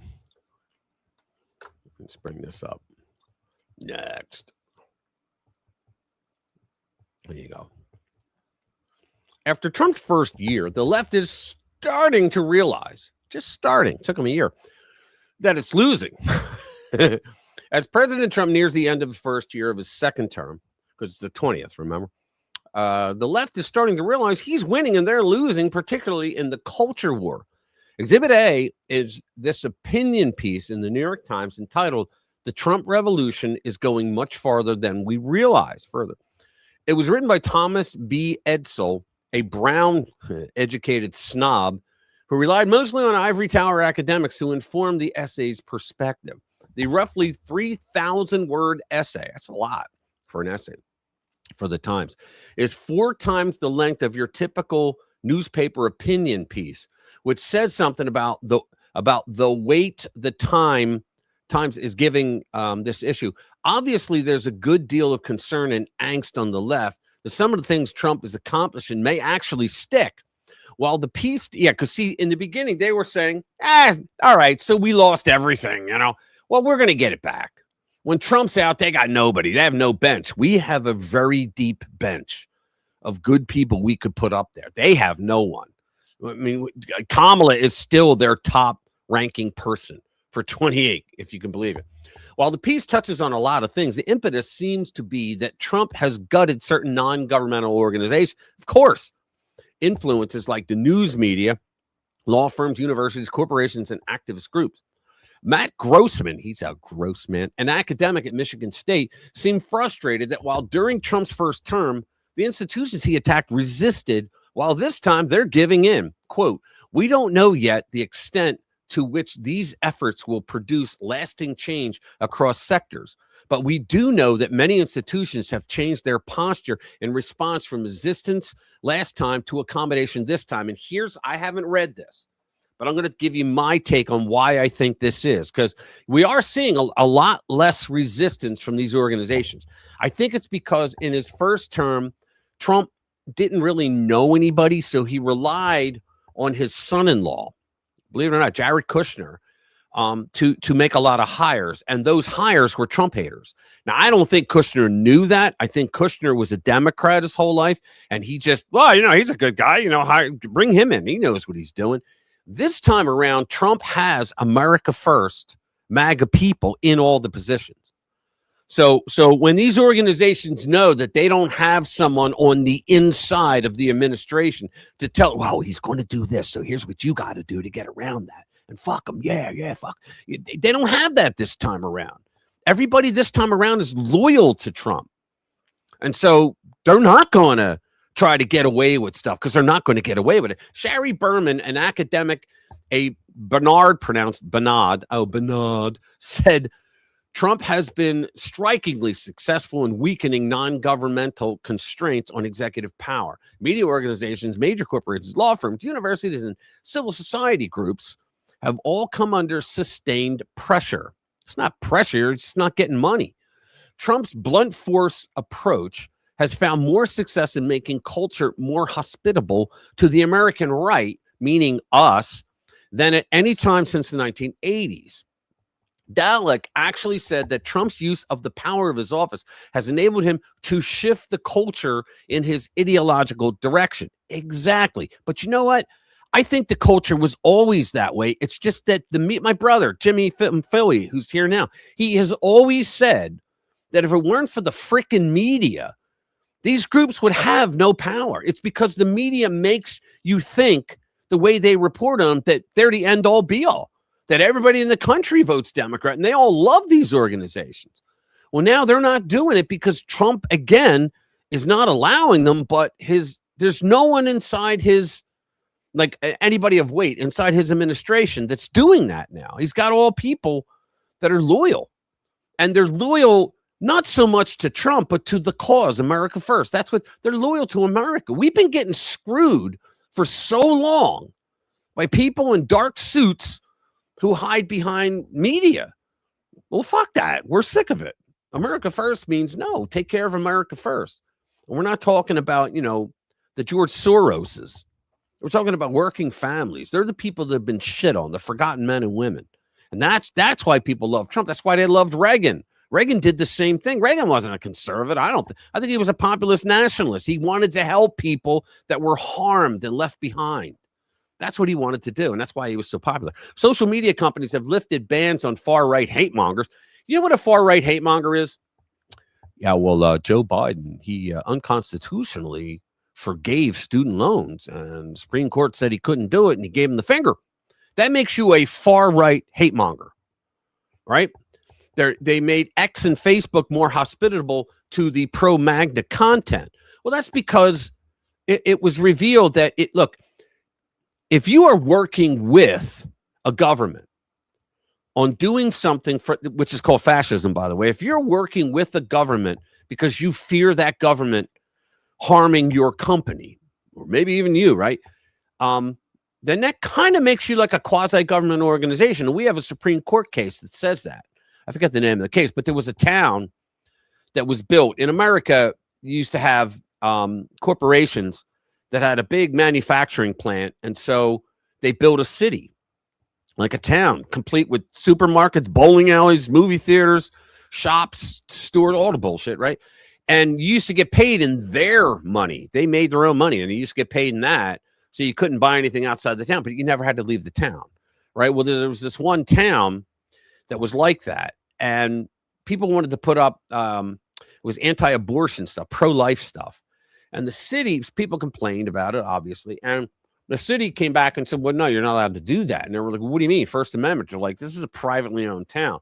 Well, the Supreme Court argued, nay, they said, that if you created a city and you have a society that lives there for whatever purpose, and you create rules and laws, you are a government. And since you are considered a government, you have to live by the same rules of government. And they have First Amendment rights. Because if we take away your rights to your town, which we can do legally, then you're under the same umbrella that we're saying you're under right now.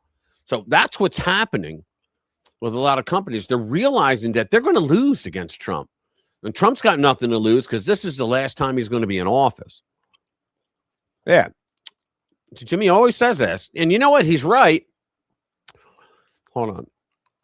Oh, she's okay.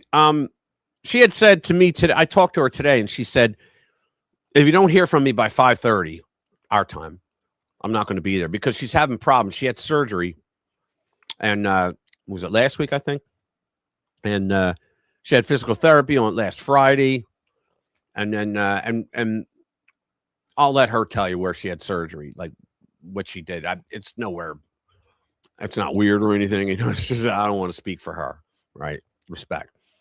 So yeah, he's talking about he can run, but he probably can't. But why not? Why not say it? Why not troll the left so they waste time on that? I know I haven't seen Bobby in a while. I'm wondering what's up with him.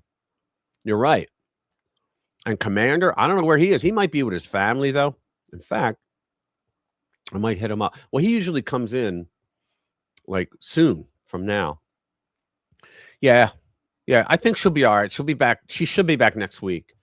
No problem. But yeah, she said she was having a little bit of trouble after the physical therapy and all that, because that hurts when you got to do that, you know. And so she said, you know, she might be in, but I think she also caught a cold or something. She's feeling like crap. So yeah. So thoughts and prayers, guys, please. Appreciate it. Let's see what else we doing.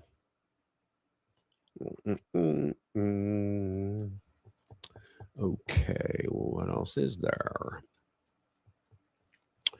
Trump torches radical left for inciting violence. Let's see, is there a video here? If there is, I'm playing it. Yeah, it's down here. Oh, come on. I'll put it up in a sec. Or no, where the hell is it?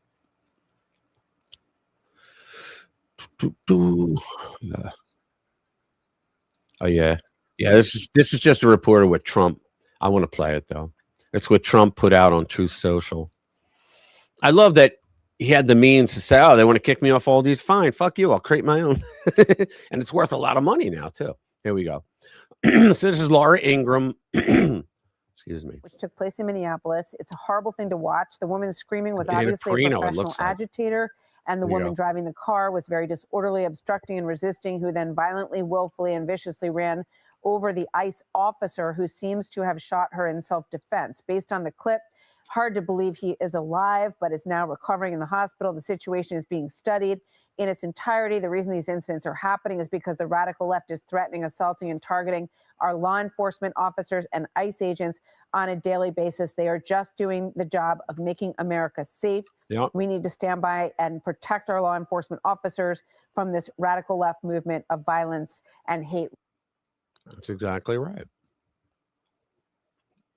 Special K here. Oh, we got Take Two drums here too. We could get 3 of these guys together. I can set it up too, guy. I could bring you all in, and you all just play. Well, thank you, Dottie. Love you. Let's see what else is going on.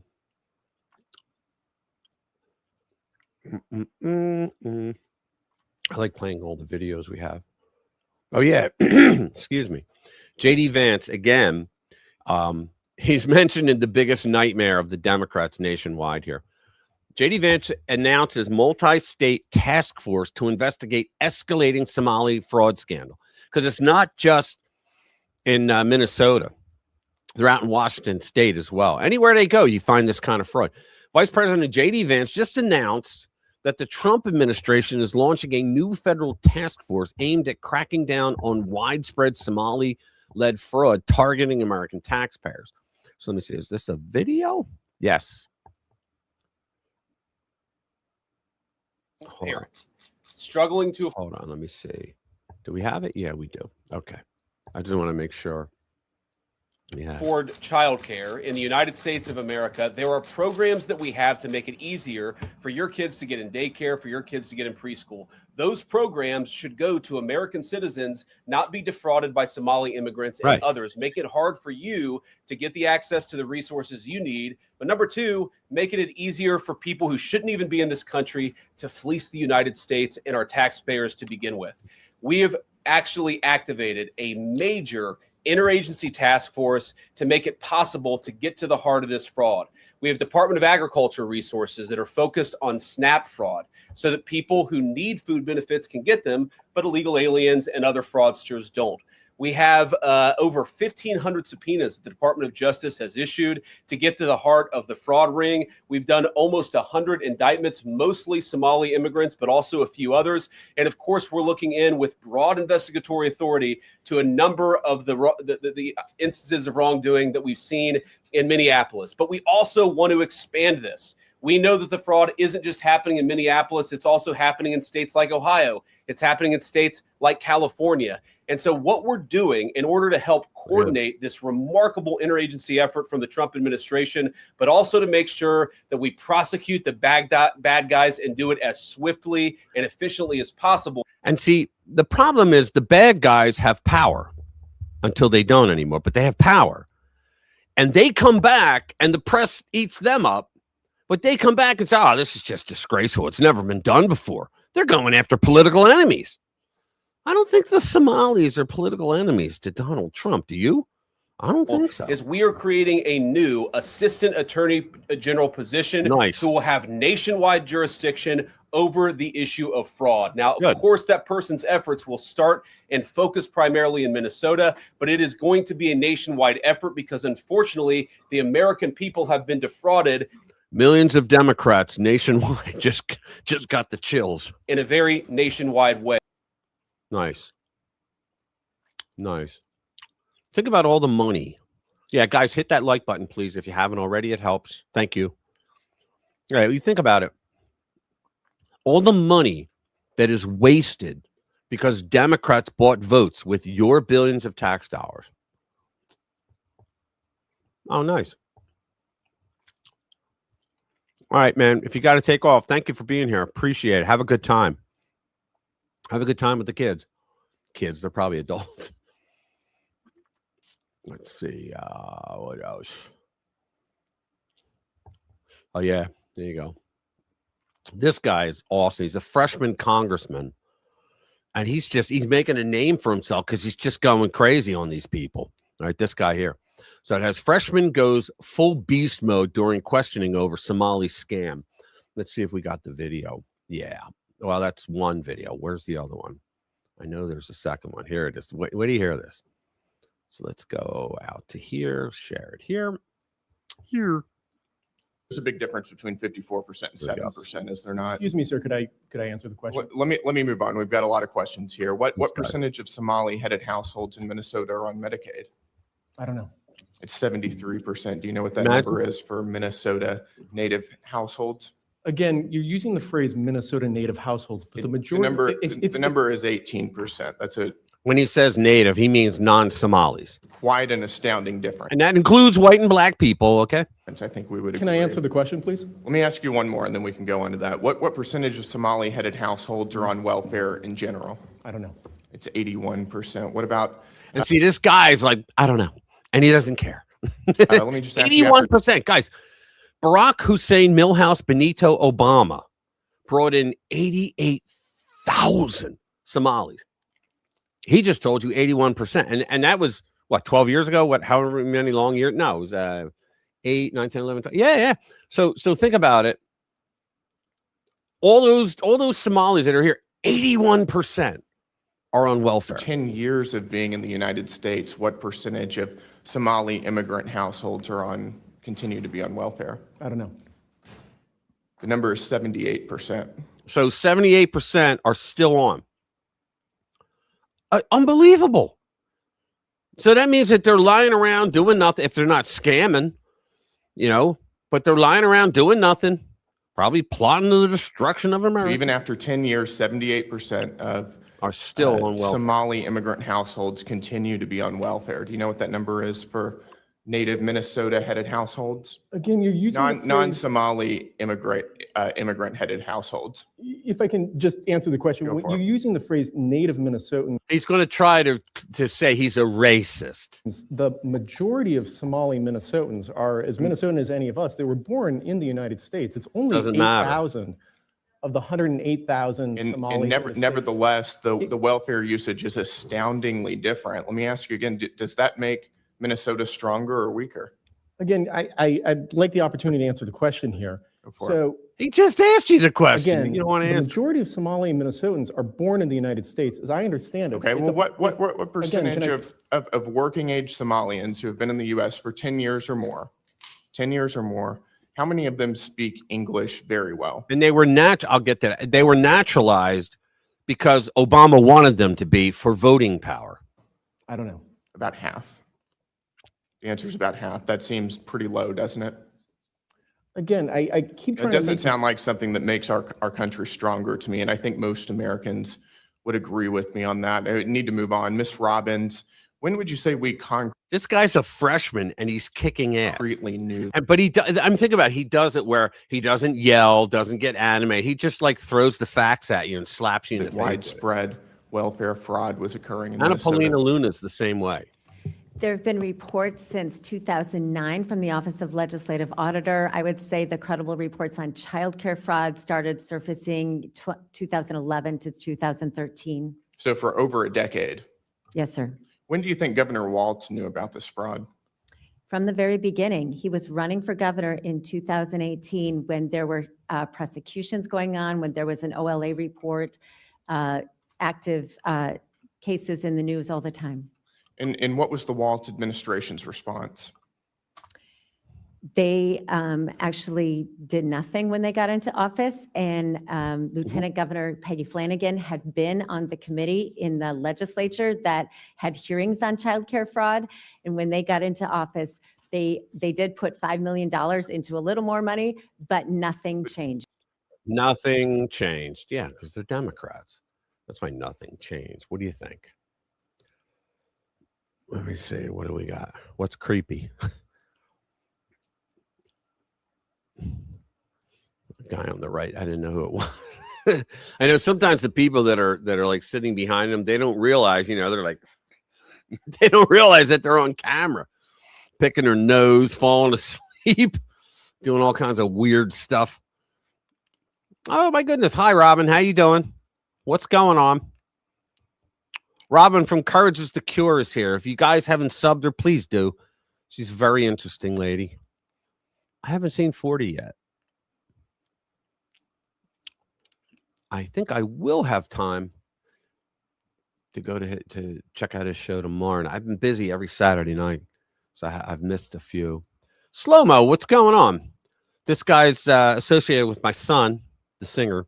I had him on a few weeks ago. What's going on, man? Thanks for being here. Appreciate it. Let's see. Let's go. What's the next one? Let's go down. We did the JD Vance. Let's do videos. Who could have imagined?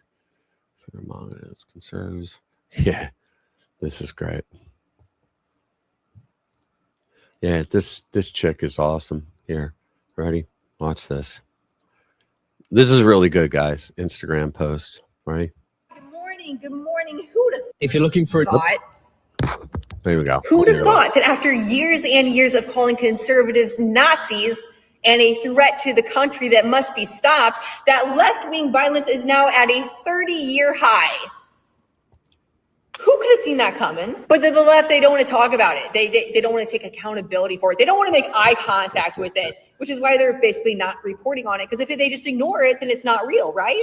I found this on the Blind Spot feature in Ground News, where you find stories that are like mainly being covered by one side or totally ignored by one side, where we found out that left-wing violence is actually real, as much as they would like to pretend like it's not.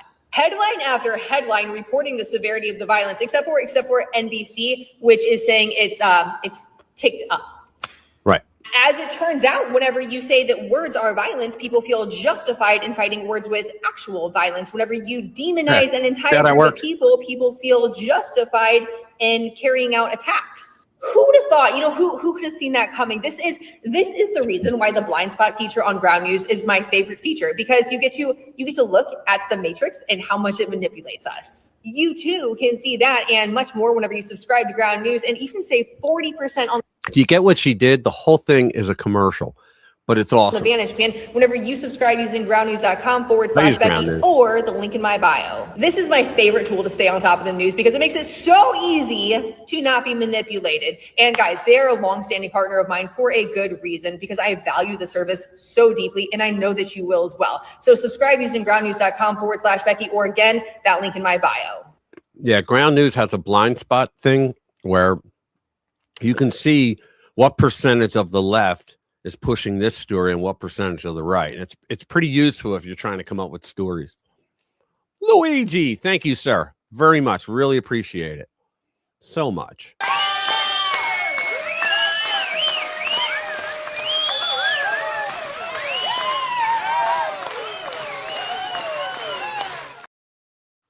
Thank you, brother. Appreciate it. I hit that thing again. Sorry. I'm still getting used to this crap. 42, what's going on, man?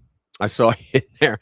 I knew you were lurking, brother, but I was just like, he hasn't said anything. What's going on? I knew you were in there, though. All right, let's go on to the next one. Let's see. What do we got here? What do we got? We got. Is that what this guy is? Yeah, I don't want to do that.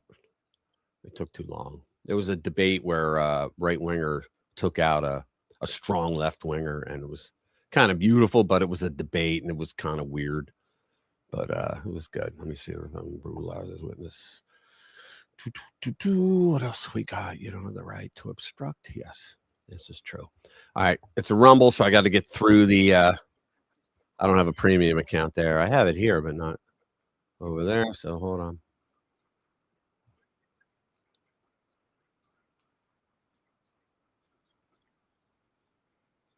Here we go. Let's pull it back. All right. Here we go. This is called "You Don't Have the Right to Obstruct Justice, Even If You're Unintelligent." A 6-year-old child no longer has their mother, but we also have to understand why that 6-year-old child no longer has their mother. And it's because her mother was a unintelligent, incompetent, reckless person. Guys, is it just me, or is there an uptick in black conservatives on social media? I'm loving it because it's like, wow, this is how it should have always been, but I think a lot of them were fooled by Democrat lies. All those Republicans, hey, they're a bunch of racists. We're the ones that freed you. I mean, all that bullshit that they lie. But I see a lot of really good black conservatives on channels, like not just at Rumble. A lot of them are on like black conservative perspective and all. I mean, they're really good. ICE has one duty. Okay, they are Immigration, Customs, and Enforcement. They are there to enforce immigration law. When there is a order of removal out for you, they are going to enforce that. Yeah. If you block a roadway like this woman did, okay, and if you fail to exit the vehicle and put the vehicle in park, and you keep driving forward as an ICE agent is literally in front of you. Yeah, guess what's going to happen? And he doesn't know where the wheels are turning. You may run him over with your SUV and, squeeze him to death. Of course, he is in his right to protect his life and to save himself by neutralizing the threat. And you happen to be the threat. And you were neutralized. You were the one that got neutralized. Because you dumbass. Chris, what's up, brother? Yeah, they are waking up. You're right, Chris. You're absolutely right. Now, Chris has been a friend of mine. Was like over 10 years now, right? And he's always been a conservative. As long as I've known you, you've been a conservative. So you got to get your channel up and going, brother. You'll do well, I think. Urban. Killing is still wrong, though. Yeah, sure. Okay. Let me see. What about tasers? Okay, Nelson. Yeah, it's been about 20 years, brother. Yeah. So let's see. What's the next one? Lady Vance again. Vance is in a lot. All right. Drug justice. Yes, that's right. Most terrifying part of Tim Walz, Jacob Fry's ice shooting reaction. Yeah, let's see this. Oh, no, that's going to be a long one. Nope, not going to do that one. Sorry. I was going to bring up the Blaze, but it's a little too long. Florida, Sheriff Grady. Did I miss anything? That one. Yeah, Ilhan Omar. She got nailed. $1 million. Here we go. So this is busted. Ilhan Omar caught trying to funnel $1 million to a substance abuse clinic that probably doesn't exist. It's like the Leering Center, right? It didn't exist, right? And it's like those autism centers that didn't exist, right? Operating out of a restaurant run by 3 people at the same address. Got GOP torpedoes the earmark. I'll bet it was called Safari. I did not read this, but I'll bet it was called Safari. Another Minnesota money pipeline. It's like it's never ending up there, the frauds. So another Minnesota money pipeline just got shut down, and this one leads straight back to Representative Ilhan Omar. The funding, which was tucked into a federal spending bill, was purportedly destined for a substance abuse clinic in Omar's home state of Minnesota. However, a shocking investigation led by Senator Joni Ernst revealed that the clinic was anything but legitimate. During an interview on Fox, Ernst detailed the absolute absurdity of the proposal, describing a trail of red flags that will make any honest taxpayer's blood boil. Quote, what I uncovered the other day is one of our spending bills making its way through Congress was a $1 million earmark from Representative Ilhan Omar of Minnesota.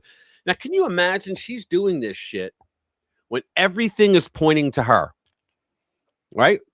All her constituents got caught in all these frauds, right? And yet she still tried to put $1 million earmark through. And that's how they get the money, through these earmarks, right? Quote, this earmark was supposedly going to a substance abuse clinic, which actually happened to be housed in a restaurant and run by 3 individuals who share the same residential address, according to the IRS paperwork. And they just fill it out because for years, I'm sure it just went through, right? Tons of red flags. So this is what we saw with the fraud involving the daycare centers. Now we see other earmarks coming directly from members of Congress where it seems fraud is being perpetrated as well. I raised the issue, and fortunately, the House has now stripped that earmark out of that spending bill. But again, this is how easy money has been flowing to bad actors. So let's see. What I uncovered the other day in one of our spending bills making its way through Congress was a $1 million earmark from Representative Ilhan Omar of Minnesota, which was an earmark that was supposedly going to a substance abuse clinic, which actually happened to be housed in a restaurant and run by 3 individuals that share the same residential address, according to their IRS paperwork. Tons of red flags. So this is what we saw with the fraud involving the daycare centers. Now we see other earmarks. Yeah. So in other words, Ilhan Omar's got brass balls to put something through like that, knowing that she's a target. I mean, think about it. Knowing I put Nelson in timeout because he's just a pain in the ass. I'll ban him if he comes back and starts saying shit again. Yeah, here's one. This is good. Do they even listen to the stupid shit they say? Here we go. Here it is. These things. There we go. Come on. This is the Populist Times. Do Democrats even hear the stupid things that come out of their mouths? Mike Lawler said. A Fox News segment featuring comments from House Minority Leader Hakeem Jeffries, guilty, and an exchange between Tomi Lahren and Representative Mike Lawler highlighted sharp divisions over Venezuela, President Trump's record, and broader economic and healthcare policy. Let's just go to the video. There's got to be a video. Hold on. I hope there's a video. Yeah, there it is. Let's just to address the Republican healthcare crisis. Listen to so the notion that he's going to run Venezuela and make life better for the Venezuelan people, of course, is belied by the facts as to what he's done as president here in the United States of America. Do you hear this shit? So in other words, what he's trying to say is, well, he says he's going to take care of Venezuela and make it better, but he's made our lives miserable. That's what he's saying. Congressman, really interesting because the Venezuelan people seem to be pretty excited about the possibility they're dancing in the of streets, freedom in for their real. country. But what do you make of Hakeem Jeffries there and his assessment? I don't even know if they hear themselves talk half the time with the stupid things that come out of their mouths. I mean, I'm sorry. He has a tell. Nicolas Maduro was a despot, a dictator, a brutal murderer, a Marxist who has run his country into the ground. Poverty rates have skyrocketed. You want to talk about healthcare. You want to talk about food insecurity. This is a man who is sitting on oil, who's sitting on minerals, and has destroyed his economy. And they're criticizing President Trump. Look, when you look at Joe Biden's economy versus President Trump's economy, it's night and day. The fact is the economy is growing. We have job creation. Costs are coming down. We delivered the largest tax cut in American history that when people go to file their taxes this April, they will see significant reduction in their tax burden because of what we have done. The economy is booming.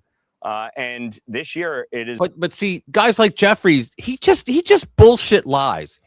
And I got to tell you, there was a guy at CNN who I'd never seen before, but he looked very comfortable. So he must have been one of those guys that just doesn't get into clips too much, right? But they had like an informal interview where the guy was leaning against a desk and Jeffries was standing up leaning against the back of what looked like a bar, but it wasn't a bar. You know what I mean? But he was saying things like, you know, the Republicans, it's unprecedented what they're doing. And he said they're actually doing redistricting in the middle of a decade. They're like, that's never been done before. And the guy, without skipping a beat, said, yeah, well, you guys did it during Obama. And he went, it's unprecedented. He wouldn't acknowledge that he just got nailed. And the guy they just lie their asses off.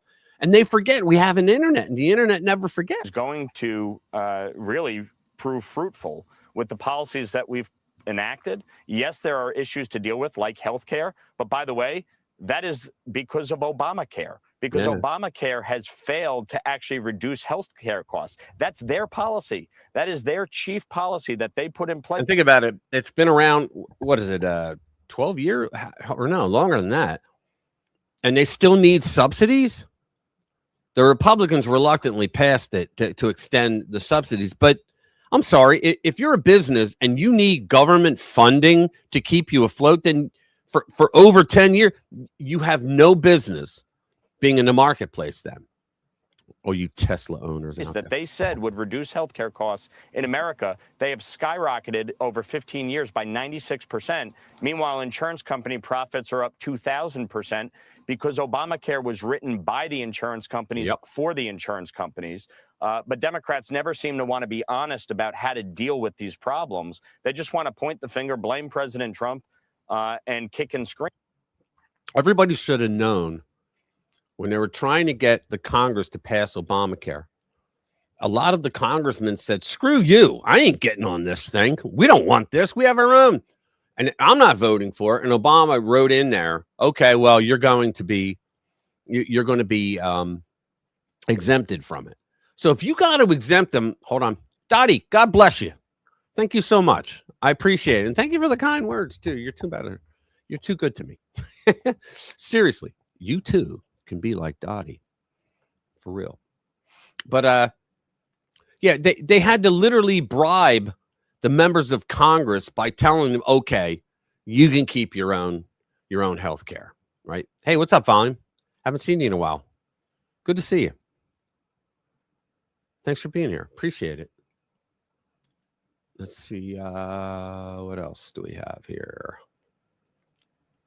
Open fire was dragged and hospitalized. Yeah.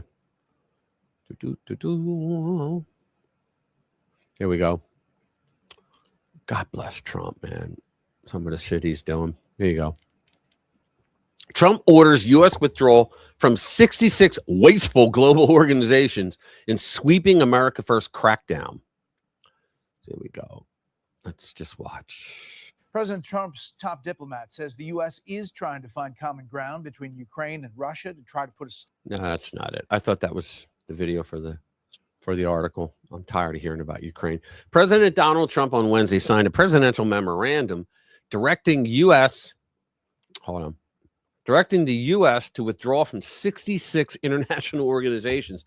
Or it's just money that we're pumping out to all these globalists that hate us. Imagine that. In the old days, we used to throw money at other countries so that they would like us. Now we keep giving them money, they fucking hate us.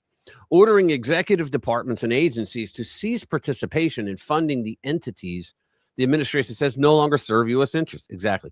The memorandum follows a State Department review ordered earlier this year under Executive Order 14199 and applies to 35 non-United Nations organizations, 31 United Nations entities, according to the White House. In the memorandum, Trump said he reviewed Rubio's findings and determined it is contrary to the interest of the U.S. to remain a member of, participate in, or otherwise provide support to the listed organizations. Good. That's all we need to know.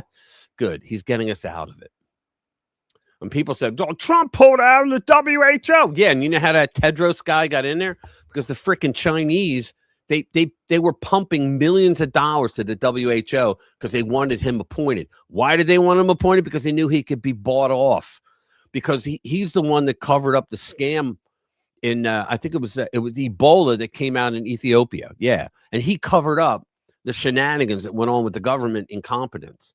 And he accepted money for it. So they knew, because remember, they got him in when the whole COVID thing was there. They knew that something was going to happen that they would get blamed for. And so they pumped millions of dollars in there to get that guy in there. So why in the hell, if the WHO is lying to us, why in the hell should we be a part of it? Plus, we had the WHO created this guidance thing, and they said that they broke the world down in different regions, okay? And with each like, for example, North America is a region, right? 3 countries, a region. So they said, okay, so we will give guidance when a pandemic comes out of what the region can do, but the region has the right to dismiss it and say, no, it's not mandated. We're not going to do it. Right. Well, Joe freaking warm diarrhea brains Biden said, nay. What we're going to do is we're going to send Tony Blinken over to one of the summits in Europe, and he's going to propose an amendment. The fucking Biden administration literally did this, where they said in the amendment that was adopted that no, they're not allowed to dismiss the guidance. It's going to be mandatory. So Joe Biden, president of the United States, wink, wink, nudge, nudge, insert joke here, right? He actually gave authority and power over our sovereignty, over everyone's sovereignty, really, over American sovereignty, so that we can't say, screw you, boiled potato brain. I call them warm diarrhea brains. I know it's less it's less clean than boiled potato brain. Exactly. But if you think about that son of a bitch had it so that a non-elected entity, like they talk about democracy, he's ruining our democracy. Well, what the fuck, you know? The biggest thing that a democracy has, the only thing they really have, is that you get to vote for who you want to represent you, and yet warm diarrhea brains gave the WHO, and you know what it is, because the commies always wanted to take over healthcare, because if you can control someone's healthcare, you control everything about them. You know, well, you know, you seem to be wanting to buy this American car, but we have a committee over here that says that car puts out too much bad poisons into the atmosphere and climate change, you know? So in the next 300 fucking years, oceans may rise a centimeter. Fuck that. We're going to punish you for buying that car. You know, they would do everything like that. And that's why they always wanted it. But Trump pulls out and they're like, oh, no. Yeah, they wanted to be vessels. Think about it. They wanted to be vessels of a foreign organization that's lying to you daily. How crazy is that, man? Let's see what else we got. The backlash. The backlash. Oh, no, the backlash. No, here we go. The complete history. This is great. I didn't read it, but I read the headings, and it looks pretty good. So, ready? When presidents sent the National Guard into cities, a complete history of why, how, and the backlash. From Eisenhower and civil rights showdowns to Trump and modern protests, here's every major time a president deployed troops, because they're going, it's unprecedented. No president's ever sent troops in. That's like when they say January 6th was the worst attack on the Capitol since the War of 1812. They skipped like all kinds of histories of terrorists being inside the Capitol building and setting off bombs outside the Senate building. Like the door was always locked, so they just set a bomb at the door and blew it the fuck up, right? They had guys with guns. This is before they used to check you for weapons, when people were decent folk back then, all right? But they had guys with guns from some Puerto Rican terrorist organization that went up in the balcony of the House and started firing on people, hit a congressman, almost killed him, right? But it was the worst attack on the Capitol since the War of 1812. Now, this shit happened in the 1950s and 60s, and yet it was the worst attack. I mean, think about the jackasses, the way they do this. So throughout American history, let me bring it up a little bit. Throughout American history, U.S. presidents have occasionally deployed military forces, including federalized National Guard units, to quell violence and enforce federal law. Yes, like when Democrats didn't want black people to have certain rights to go to school and things like that. It was Republican President Eisenhower sent the National Guard to actually protect them. Such interventions, excluding natural disaster relief, because we have FEMA, have been rare in recent decades, reserved for serious civil unrest or defiance of federal authority. So let's go. 1943, Detroit race riot, President Roosevelt. In June, I'm not going to read the whole thing. In June 43, a two-day race riot erupted in Detroit amid World War II housing and job tensions. Local police were overwhelmed by widespread looting, arson, and street fighting. President Roosevelt responded by invoking the Insurrection Act and ordering 6,000 federal troops in Detroit to restore peace. 1957, Little Rock, Shazam! Little Rock integration crisis. Eisenhower. When Arkansas Governor Orville Faubus used the Arkansas National Guard to block 9 black students, the Little Rock 9, all right, from entering Little Rock Central High School in September 1957, it sparked a constitutional crisis. After mobs of segregationists, all Democrats, by the way, a lot of Dixiecrats, rioted outside the school, President Eisenhower federalized the Arkansas National Guard and sent 1,000 U.S. Army paratroopers from the 101st Airborne Division to enforce the students' entry on September 25, 1957.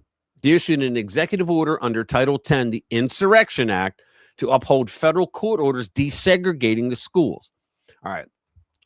See, back then, the Democrats tried to block black people from getting into schools. Today, they're trying to block black kids from being able to get out of bad schools. So that's your party. That's the switch they did. 1962, Old Mass riot, Oxford, Mississippi, JFK.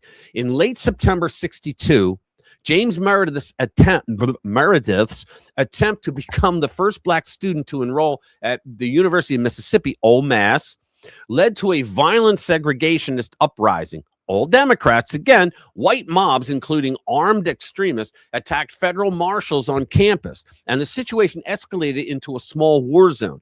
160 marshals were injured, 28 by gunfire, and 2 people were killed during the chaos. Kennedy, after hours of futile negotiations with Mississippi defiant Governor Ross Barnett, Democrat, invoked the Insurrection Act on the night of September 30, 1962. He deployed Army troops, even over 30,000 federal forces, the most ever for a single disturbance, to Oxford to quell the riot and secure Meredith's admission. All right, cool. 1963, Desegregation showdowns in Alabama. Again, JFK. In June 63, Alabama Governor George Wallace, not a Republican, physically barred 2 black students from enrolling at the University of Alabama. The infamous stand in the schoolhouse door. Remember that?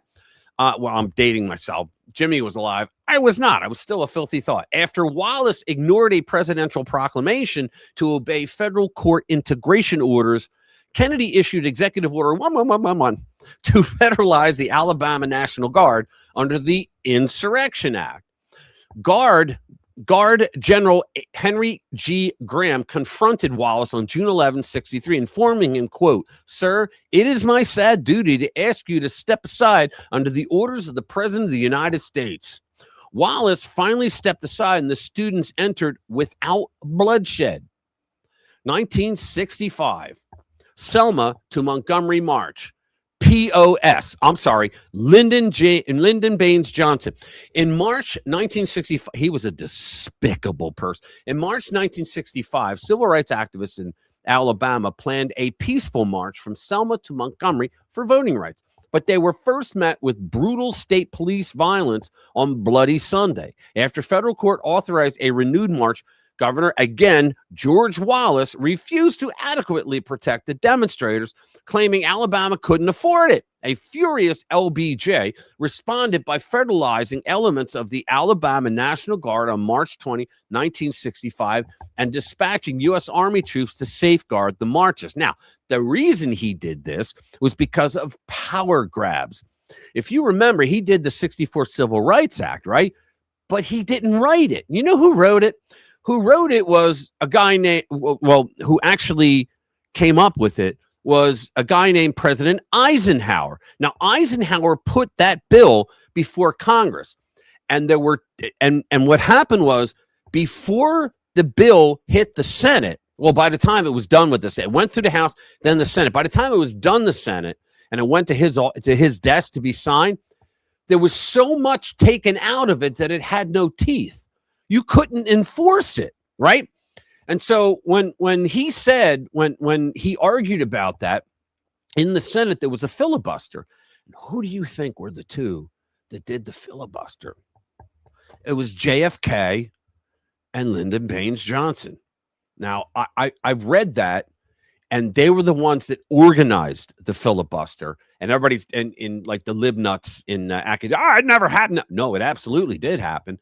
And then when LBJ became president because, you know, something happened to JFK, well, he then comes out and he takes pretty much verbatim what Eisenhower put up and makes it the 64 Civil Rights Act. And then we all know what he said on that airplane. Don't repeat it here, please, because we will get in a lot of trouble, right? But he's a despicable human being. As a matter of fact, he couldn't get the 64 Civil Rights Act passed with Democrats alone, because a large percentage of Democrats would not vote for it, but the Republicans were nearly 100% of Republicans voted for it. The problem was there were far more Democrats in each house of Congress than there were Republicans, but it was the Republicans that put LBJ over the top to get it passed. And that son of a bitch did not invite a single Republican to the signing ceremony, because he didn't want anybody to know Republicans were involved in getting that passed. Without the Republican effort, it would have failed. Johnson knew it and said, screw you.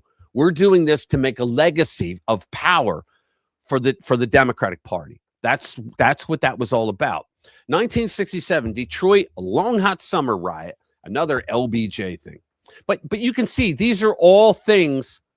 I'm done with him. All right, Nixon. These are all things that they sent troops in, right? So into cities, and they're all saying, "Oh, it's never been done before what Trump's doing," and Trump isn't even sending them in to go to war with anybody. He's sicking the troops on Americans. Wrong, assholes. What he's doing is he's saying, okay, so we have federal officers, that are trying, federal agents that are trying to enforce the law, but these a-holes in these blue cities are obstructing. So we're going to bring the troops in. They did it in LA recently. We're going to bring the troops in so that they can protect those agents. They're not going to attack anybody. Basically, they just stood there with rifles, and some of them didn't even have rifles in some areas, but they just stood there. And people don't mess with the military because they know that they know how to kill, right? So for some reason, they don't get, brass balls to drive into a soldier, right? So 1971, D.C., Washington, D.C., May Day protests, Richard Nixon. In late April and early 71, Vietnam War opposition groups converged on and you know what the Vietnam groups, do you know what the real bitch was?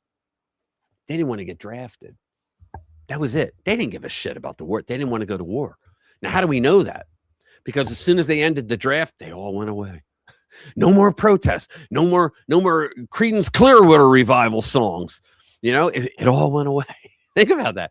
So in late April and early 71, Vietnam War opposition groups converged on D.C. for a series of demonstrations culminating in the May Day protest, where activists vowed to shut down the government if the war didn't end.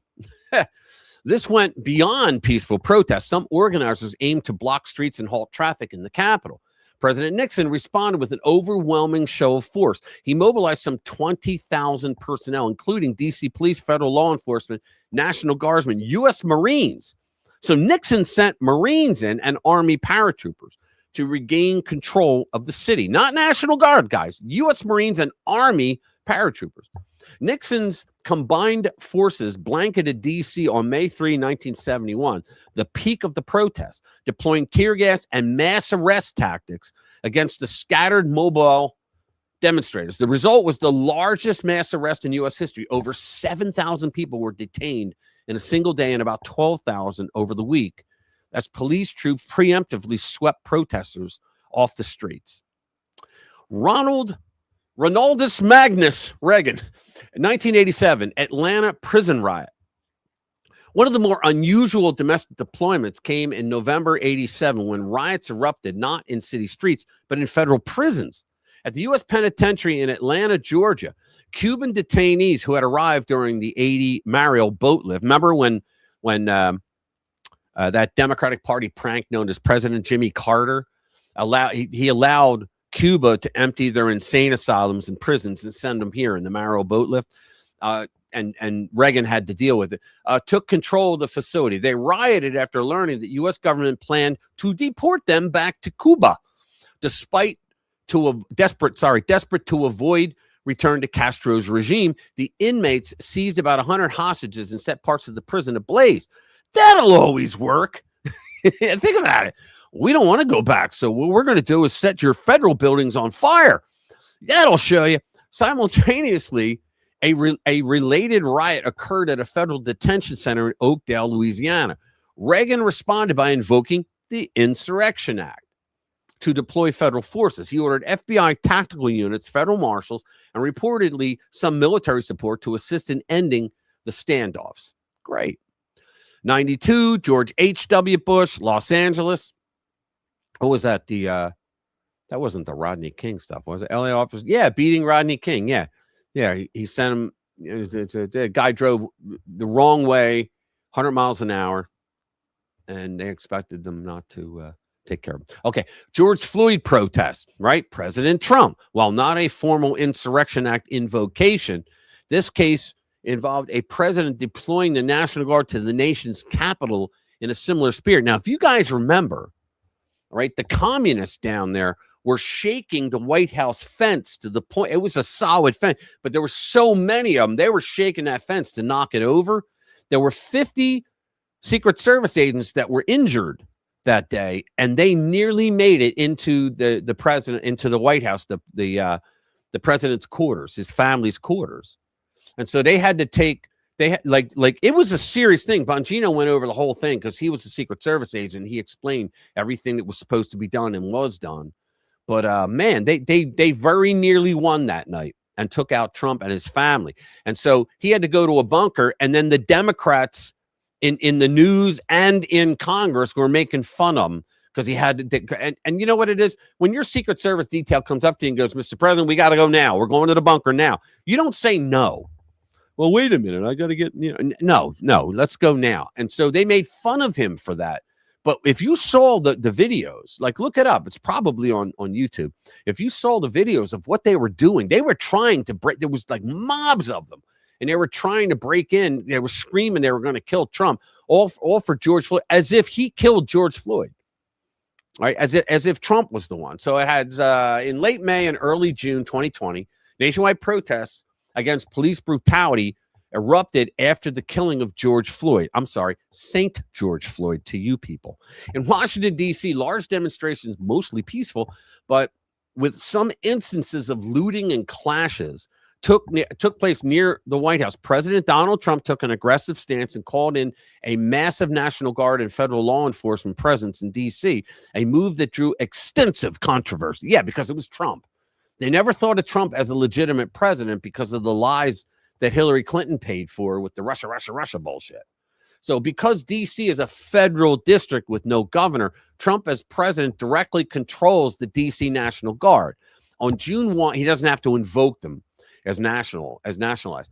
On June 1, 2020, he activated the D.C. Guard and requested additional Guard units from 11 states. I don't see why D.C. has a National Guard. They are a district, they're not a state. All right, to deploy into D.C. Uniquely, the Trump administration did not invoke Title 10, the Insurrection Act. You know why? Because there were all these a-holes that were on cable news, including Esper or whatever his name was, who was saying, don't invoke the Insurrection Act because you do that and we're not going to follow orders. And you know what that means. That asshole should have been fired right away. To federalize these out-of-state troops. Instead, they utilized Title 32, a provision that allowed Guard members to operate under state authority, but at the president's request and federally funded.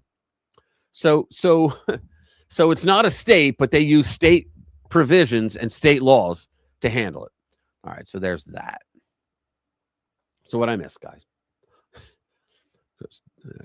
Just want to apologize. I was curious, but I understand how I could have been potentially disrespectful. I hope, Nelson, keep it up, and I'm gonna ban you. You'll have to find another thing to use. Oh, Chris, what? All right, brother. Thanks for being here. I appreciate it. Take care, man. I was a filthier thought than you. I forgot I said that. I was just a filthy thought. Yeah. Cool. Oy. Let's see what else I got. Let me go down. I'll bring it up. Here we go. I like to look for the videos that I got. You don't have the right to obstruct. We looked at that one. Part of Tim. Let's see. Must watch left-wing commentator debates. Concern. Yeah, okay. Somali fraud scandal. Let's do. Yeah, Waltz's own daughter admits enough truth in Minnesota fraud as the governor exits the race. Yeah, he had to get out because he knew he was going to have some trouble coming. Yeah, rest for our Canadian friends. It's from Cypher News. I like Cypher News. Rest in peace, Canada. Citizens are already planning their exit. They're going absolutely wild nuts up there. All right, briefing. For anyone who hasn't been living in a bomb shelter, it's pretty apparent these days that Canada is not a good place. Actually, the country seems to be sliding down into disaster faster than the rushing waters of Niagara Falls. You can read article after article on this decline, but what really puts Canada's erosion into plain view is from the Canadians themselves, and a viral video declaring the country dead has landed this issue square in the nose. Let's break it down. This wasn't a fringe meltdown or a shock take chase or a shock take chasing clicks. I don't know what that means. It was a public acknowledgement that affordability, speech constraints, strained services, and policy drift have reached a point where exit planning sounds rational, not radical. In the video, a Canadian woman speaks directly to the camera, explaining why she believes the country has crossed from decline into something more permanent. Her argument wasn't framed as policy theory or partisan debate, but instead as a lived reality. Here it is. Let's play it. I gotta bring it over to the next one. Here we go. So as you may or may not know, Canada is officially dead. It's fallen. Canada is done. It had been declining steadily and heavily for 10, 11, 12 years now, but officially dead. And it's wild how so many people don't realize what's happening in their own country, where anywhere I go in the world, people hear that I'm Canadian. They're like, I'm sorry for your loss. Yeah, many people down here in Costa Rica have left Canada because they realize that it is just deceased. Beyond all of the ridiculous immigration, the laws, the wokeism, the trade deals with America that is absolutely done, our economy collapsing, the freedom of speech laws that are being passed, a government that absolutely is on a trajectory to just completely implode the country. Yeah. It is a sad, shame, honestly. And it's wild how more people don't realize that it's one. I mean, we always, I'll tell you, like growing up, we always thought of Canada as like, wow, they are really nice people, you know, and to see your government, like we never heard anything bad about your government up there for you Canadian guys. Commander, I wish he was here because I'd bring him in to talk about it. But yeah, and then it's, I mean, we always thought of it like as a small, silent apartment on top of a really great fucking party. Yeah, but like we always thought, like you guys are like, you know, you guys are cool. You know, we can hang out. You know, we can fish together, drink, whatever. But now, holy shit, I wouldn't go up there. Oh no. The most unaffordable countries. We have the worst healthcare. Soon, me being a Canadian saying this online is going to be illegal. If it's not already legal, yeah, can you imagine? What is hate speech? It's just absolutely wild. So, Canada. If you have ever considered packing up your bags, leaving Canada, getting out, renouncing your residency, you can absolutely do that. There are many places in the world that are wonderful, that are beautiful, that are affordable, where you can get great healthcare, education. Although I do recommend homeschooling your kids so that they don't become brain dead like the rest of society. But yeah. There are other options. So I know so many of you that have been messaging me being like, Sam, Canada, how do I leave? It's not that hard. You just need to make a plan, pick a country, get a visa. Oftentimes you don't even need a visa. Pack up your life and move there. Yeah. I always tell you that being an entrepreneur is the easiest way so that you are not location dependent and that you are not job dependent. When you have the ability to work from anywhere in the world, it means that you can go and move anywhere in the world when you realize that your country is absolutely destroyed.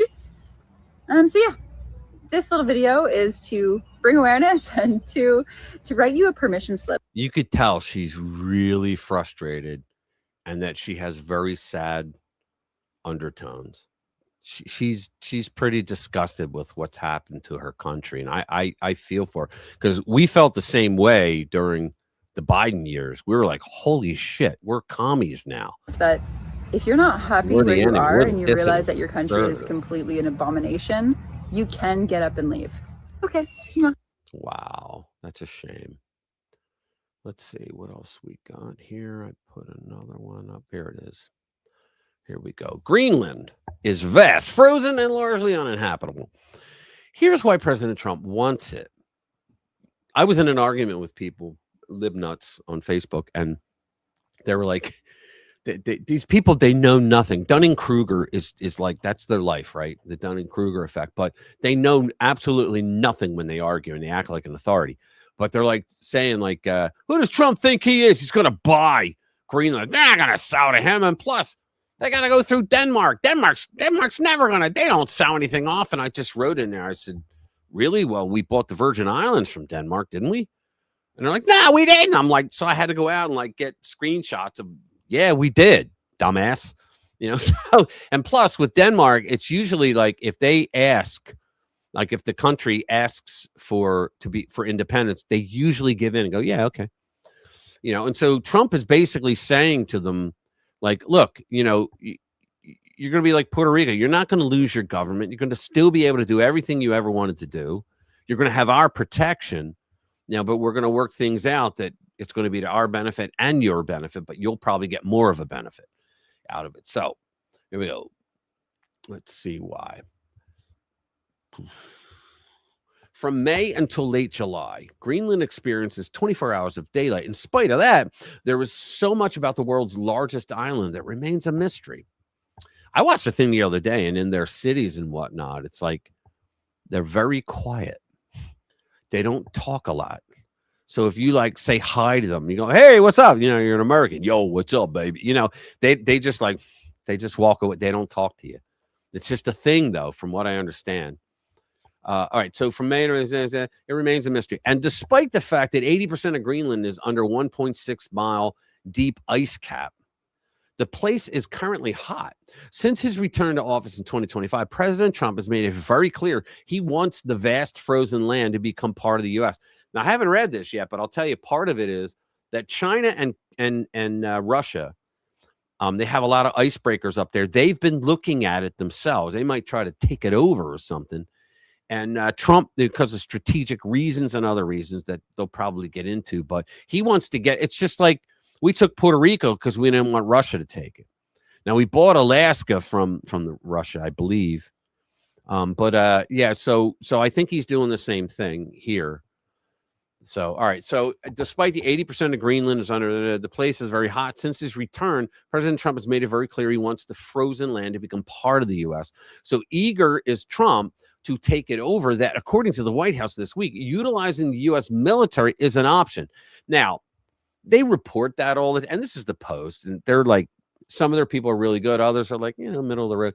But they say that because there's always some a-hole left-wing reporter in the White House press room that says, oh, well, does that mean military options are on the table? And Caroline Leavitt says, well, look, all options are on the table. Oh, they say the military is going to be used. That's what they do because that's who they are. So don't believe it. But given that almost the entirety of the frozen island is uninhabitable, why? Quote, Greenland is the key for technology, security, and space exploration, Tom Dans, who leads the United States Arctic Research Commission, he told the Post. Trump has a long-term perspective on this region. The only problem is that the island, which has a population of just 60,000, a quarter of whom live in the capital city, Nuuk, I don't know how to pronounce Bass. How do you pronounce that? Is already taken. Although geographically part of North America, Greenland is a self-governing territory within the Kingdom of Denmark, a member of the European Union and a U.S. ally. Both Denmark and EU. See, before Denmark was like, there's no way, we're not even going to consider it. Now they're like, okay, we'll consider having a talk with you. Isn't that funny? A year goes by. Yeah, sure, we'll talk to you about it. Both Denmark and EU members have been firm in saying the land is not for sale, and they wouldn't react too well to a military invasion, although what they would potentially do about it remains a question mark. So, oh, look at that. Nice. The U.S. already has one military base. Yeah, we have a military base, but from what I understand, the agreement that's permanent is that we can put military bases anywhere we want. Okay, so the U.S. military has one military base in Greenland. It's like in the far corner or something that nobody knows it's there. But Trump wants it all. Although he initially floated military action, Secretary of State Marco Rubio has downplayed that, saying the U.S. would prefer to work through diplomacy with Denmark and Greenland and buy out the land. As Trump, and he said they would pay double what they thought it was worth. As Trump himself put it aboard Air Force One, quote, right now, Greenland is covered with Russian and Chinese ships all over the place. We need Greenland from the standpoint of national security. Justina Froley, a non-resident senior fellow at the Atlantic Council, explained that the island's location is strategic, particularly for monitoring adversaries such as China and Russia. See, I knew that much. But if you, quote, if you are controlling the territory, you can, with new technology, build sensors there. Greenland is a huge platform for observing. It's a very strategic location, which is why Trump wants it. Quote, you can build infrastructure to establish situational awareness of that area and project further power. She also noted the Greenland, Iceland, and UK gap, two vast expanses of sea between the three countries, through which Russia can launch via its northernmost ports nuclear submarines into the waters off Europe or the US. See, if the United States is in there, Russia's going to back off. So will China. They won't think of doing any military exercises, which is why the dumbass, the guy Zelensky over in Ukraine didn't want to do the minerals deal. Trump was trying to tell him, look, asshole, we're going to pay you a shit ton of money for those minerals, and you're going to have U.S. interests in there in those regions that want Russia to to represent them, those two regions.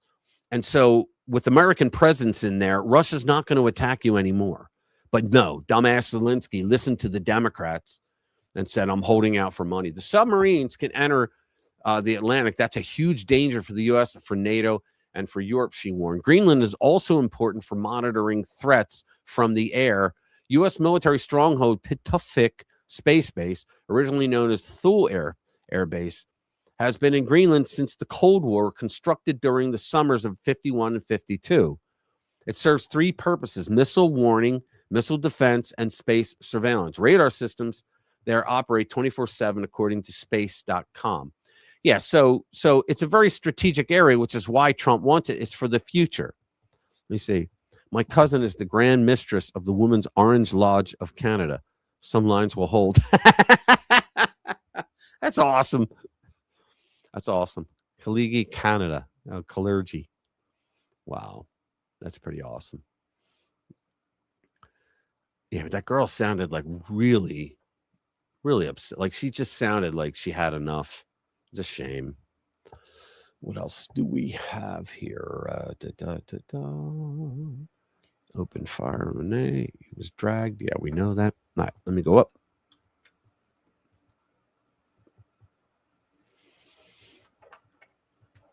Let's see. Patreon. Nope. Here we go. Let's play this. This looks inviting, to say the least. He's right. All right, so let's do this. I say it's time for everybody to start getting guns and start coming out of their houses and start shooting these ICE agents in the head. There you go. When they start trying to take over people. FBI, 911. Yeah. Hello, he's right over here. You can't do this kind of stuff, guys. And I know there are hotheads in response to this. There's a lot of people who are really, really upset. I'm seeing it all over social media. It is not your right to go and infringe upon the operation of federal law enforcement. And to advocate for more violence in the wake of everything that's taken place in this country and has been taking place for a really long time now, it's just such an awful response, okay? And we see as the temperature is rising and rising and rising in response to this, nobody's coming in calmly saying, hey, maybe we stay out of the way of federal law enforcement operations. Maybe it is not your job as a citizen in this country to get in the way of everything that they're trying to do. If you want to change the laws in this country, change the laws in this country, okay? And advocate for that and fight for it and organize around that. But do not go park your car in the middle of the street trying to block ICE agents from Common doing their sense. job. And when they tell you to get out of the car, drive your car forward into them, because it is the natural result that you end up being shot and you lose your life. And that's unfortunate, but the entire situation could. But they think that they shit rainbows and ice cream and that you're not allowed to shoot them if you try to kill them. Have been avoided by, They're first of all, nuts. not showing up in the first place to get in the way of their operation, but secondly, complying with the direction. Yeah, see, it's one thing to, rah, lefties on the side of the street, right?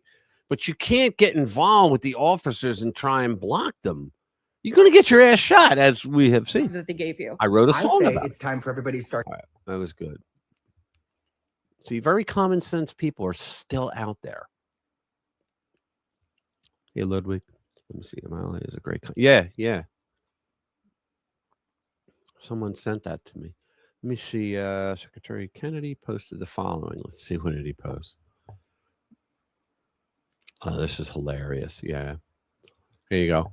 Remember, did you guys hear that RFK Jr. that he upended the food pyramid because it was bullshit? And he put, they're like, oh my God, he put the fats and the protein up top. Oh my God. And it's like, yeah, okay, now watch the obesity problem go down if people adhere to it. Right? Because the way they had it was just the wrong way to eat. But who am I? Right? But let me see. Where is it? Here we go. Let's bring it up. This is funny. Here we go. So let's do it. The pyramid doesn't work. We've already tried it. It's upside down. What? Sir, the pyramid is upside down. Turn the pyramid upside down. You can't be serious. That would put butter and fat at the top of the damn food pyramid.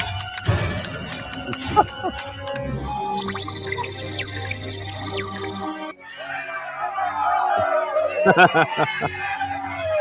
the president on the phone. Tell him to have some steak with his body. Is that hilarious or what? Yeah, we're going to see a lot less death if people start eating the right way in this country. I know. Most of the other countries don't eat the shit that we do because we got everybody has a little extra money, or they're stupid in how they eat. They eat all the processed food over here, and they wonder why. Like, there's a lot of people dying from health issues. But what are you going to do? They're probably the same people that obstruct ICE agents in the middle of the street.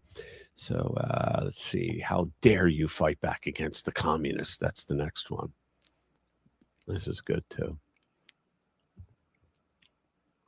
How dare you fight back against the communists? So let's see. When we examine the historic nature of the communist revolution, we have to look beyond our disgust for their motives and consider their strategies and the reasons why they tend to succeed. Because it is simply a fact that the Western experiment of individual liberty and self-determination is being systematically eroded by a storm of socialist movements that will inevitably lead to a global communist regime if we do not take drastic actions in the near future. Well, a lot of countries are going populist nationalist now. The goals of communism and socialism are essentially the same. Well, they are the same. You get the 20 of the top 20th century dictators in a room, they will all admit to you, wow, socialism is socialism is socialism, right? The core difference is that socialism seeks collectivist control of populations and resources through an incremental and peaceful subversive takeover of governments.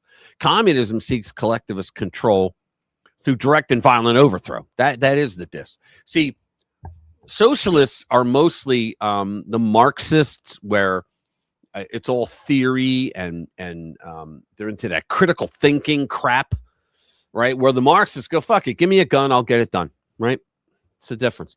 Either strategy can bleed into the other, and there is no rule that says communists can't exploit various shades of violence and sabotage while hiding behind a facade of peace and democracy. They do it all the time. At bottom, leftists operate like guerrillas when they are not in government power, and they operate like dictators when they are in government power, which is why I hope the Democrats in this country never get power again. We have seen this dynamic on display when it comes to the highly organized activist sabotage networks that stalk and impede lawful deportations of illegal aliens. This week, one female activist was shot and killed while allegedly trying to block ICE agents, allegedly, with her vehicle. You have to say allegedly because of the cocksucking lawyers. Sorry.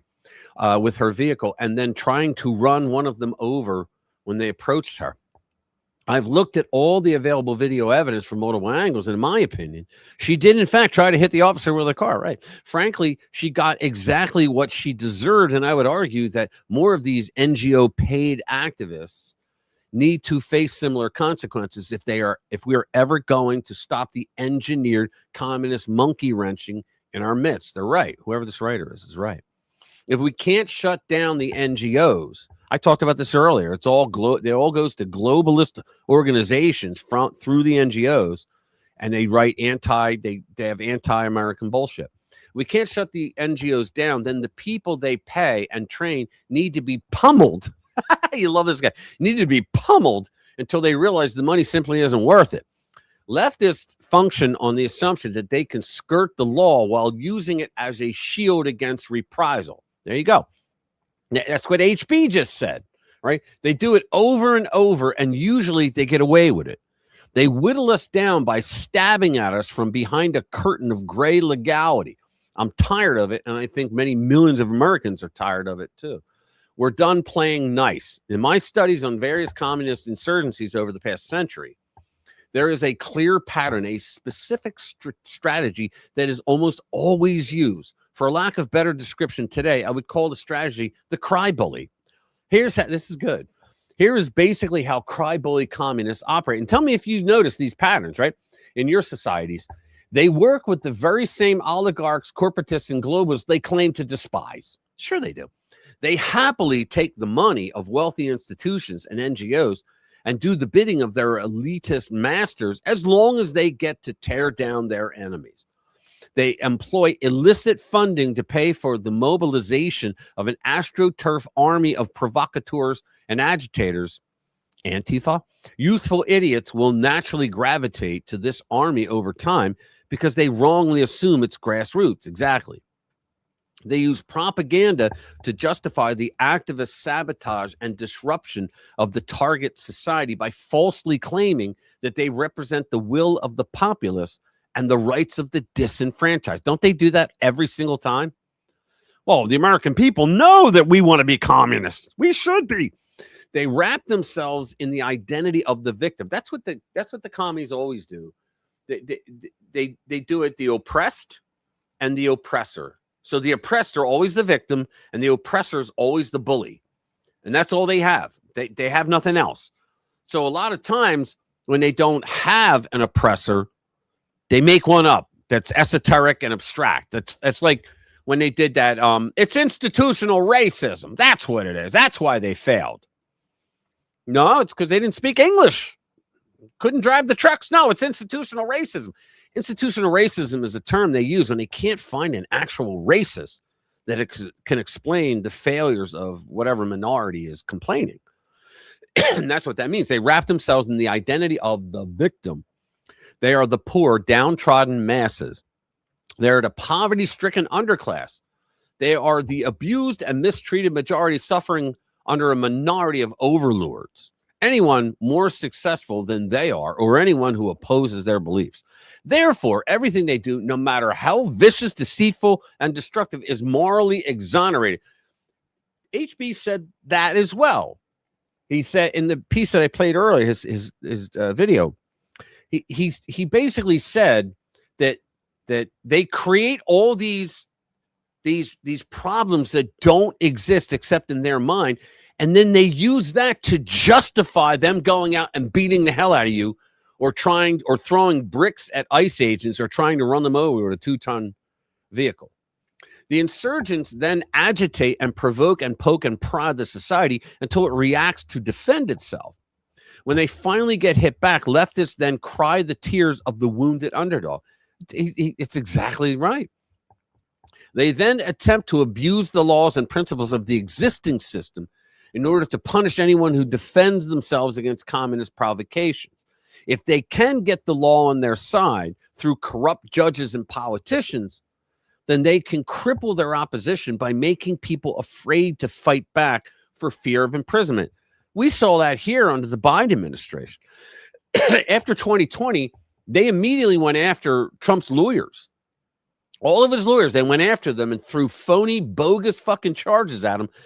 And the lawyers couldn't fight back because they knew they didn't have that the executive branches in like Atlanta, New York, all the places where they went after him, like Rudy Giuliani, Trump, whatever.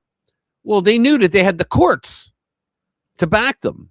When the courts go, when they go commie, which our courts have, many of them, I'd say most of them, your Judge Boasbergs and all those a-holes. By the way, I think we have a story on him. He's on his way out. They're about to throw him out.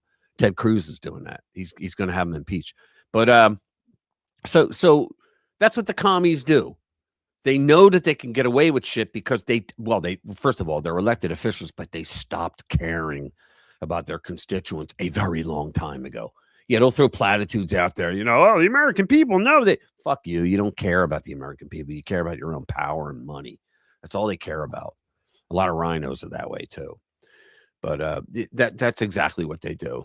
7, when leftists can't control the law, they wail and rage over its rightful application. What do you see going on now with ICE inside Minnesota and inside Washington State? That's exactly what they are raging over, the rightful application. And it's because, think about it, the Biden administration allowed these people in. We saw a video of Border Patrol guys that were like, yeah, whatever, just go ahead. Go ahead. I'm not allowed to stop you. Go ahead.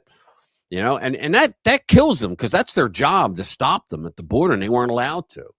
And so you see the same thing in these cities where the Democrat politicians tell their people, oh, we're going to stay, you know, we're at war with the federal government. This Trump guy, who does he think he is?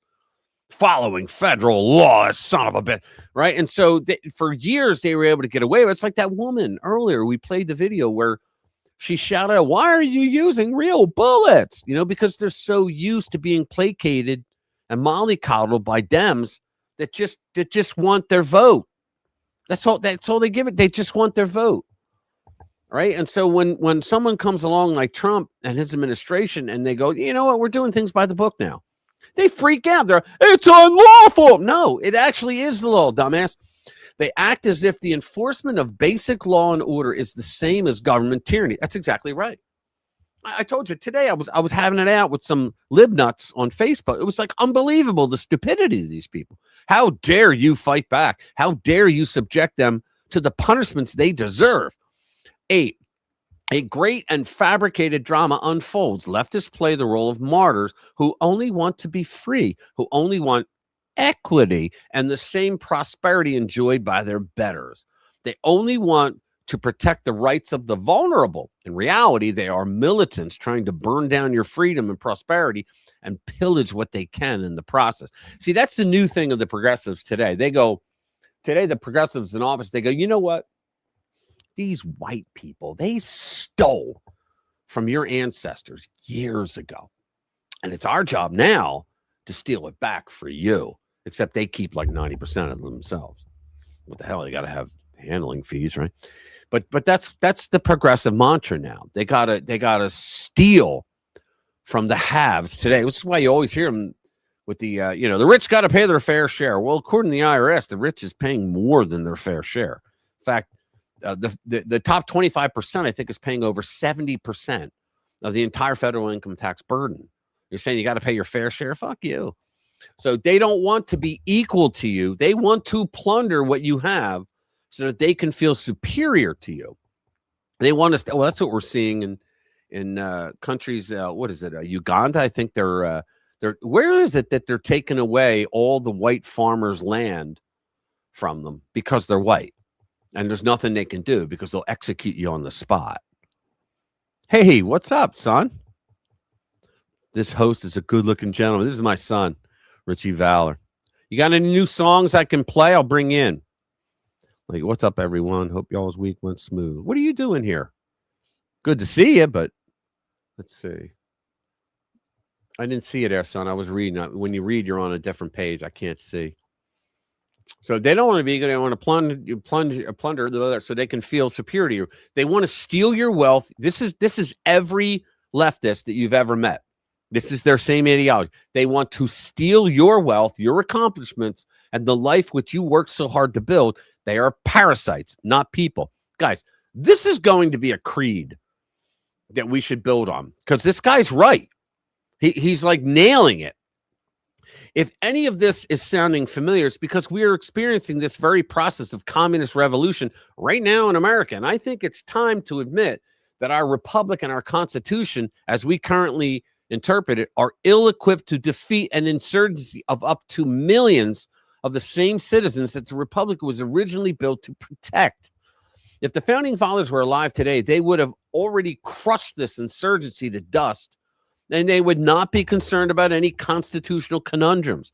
They understood that the liberties of the republic only apply to people who want to keep the republic alive. They do not apply to, and see, that's another thing what the libnuts do. They violate our laws, but then when it works for them, they recite them and say, well, you're violating that. Yeah, but you did that. Oh, shut up, bigot. I mean, that's how it works, right? Let me see. Yeah, so that's how it's supposed to work, but or not supposed to work, but that's how they do it. It's like they can't lose no matter what. That's what they want. Democrats have always loved a rigged system, no matter what system it is. It's got to be rigged in their favor, right? So how do we fight this enemy from within? Well, first we have to accept that the greatest enemy conservatives have is ourselves. There's no shortage of conservatives and centrists these days who refuse to take proper action. Our greatest enemy is those people within our own ranks who have no balls. Now, I'm sorry, guys, but a lot of people over in Europe are the same way. You guys, just like we were recently, you guys were invaded by the illegals, right? The migrants and all that from the Middle East and wherever else, right?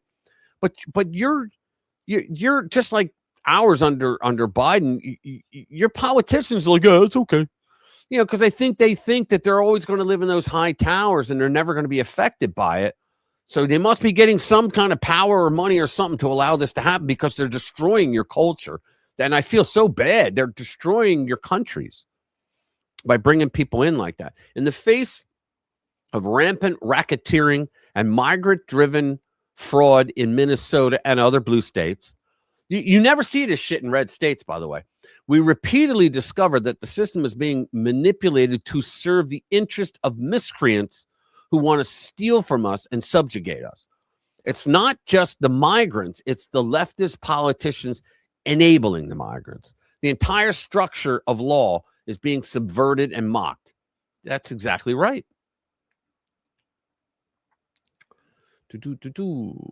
Richie, you out there? You still in the chat? He's probably not. Let me see something. 11 others like you. What did I say? I must have said something that somebody likes. Hang on. Yeah, they said that one of those things that they posted. A job that contributes nothing to society. I said Democrat member of Congress. I got like 13 people that liked it already. I like to bust their balls because that's just me. Hang on. I'm going to ask, you still in the chat? All right, he'll hit me up in a minute. I'll bring him in if he has another. I think he does have a new song out. He sent me one the other day. It was pretty good. New York teacher. Yeah, here we go. Another one. Teaching in New York. So let's go. Let's go. So let's see. Liberty Daily. New York teachers claim schools force them to pass failing students. That's one thing when they do that, but when you get forced, when you say no, I'm not gonna pass a failing student. What kind of thing is that? Teachers are accusing higher ups at New York City's Flushing High School are forcing them to pass students who are failing math classes. Educators at the school claim students are being given passing grades despite being chronically absent, failing to turn in homework or participate in class activities, and regularly failing tests, including state exams, 3 teachers told QNS, on the condition of anonymity. And the reason they're doing this is because the state gives the schools money if their students all pass and get good grades. So they fake the grades and they pass the students on because they want that money. Despite this, the teachers are required to hand the students passing grades. Only about 30% of students passed the New York State Regents exams the previous academic year, yet 70% are pushed toward graduation anyway, the teachers claim.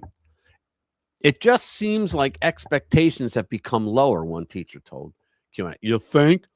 It's becoming easier to get a passing grade just based on what the administration expects teachers to be doing. City's education department announced in an email to QNS that it had opened an investigation. Oh, we opened an investigation, therefore we can't answer any questions because we have an ongoing investigation. That's what Democrats do every fucking jurisdiction they're in. At New York City public schools, rigorous academic instruction is a top priority. Sure it is. That's why you dumped a shit ton, like 2,000 illegals into a public school, and you were telling the kids in the public school, you're going to have to learn from home. They literally did that until so many people complaining went, okay, we're going to stop doing it. To support this, we have a robust it was during COVID, by the way. We have a robust publicly available grading toolkit that schools use to create their individual grading policy. And my answer would be yes, but the teachers said they're being forced to pass the Nimrods. Flushing and New York City public schools did not respond to the Daily Caller News Foundation's request for comment. Flushing teachers are worried the grading policy is setting a poor example for others, noting that students who put in the effort are often discouraged, knowing their peers will receive similar grades. Exactly. That's why you have a grading system. Students have it's number one, to see how you're doing. And then number two, there's a lot of competition in some schools that you want to get the better grades, get awards, scholarships, all that. Students have mentioned that it's not fair that they're trying and they see classmates show up half the time and have nearly an equivalent grade. Well, that's great. They get frustrated, which will then demotivate them from doing work because they think it's an unfair. Well, of course, it's an unfair policy, but that's what our unions and the teachers union and Democrats do together. They screw everybody else up.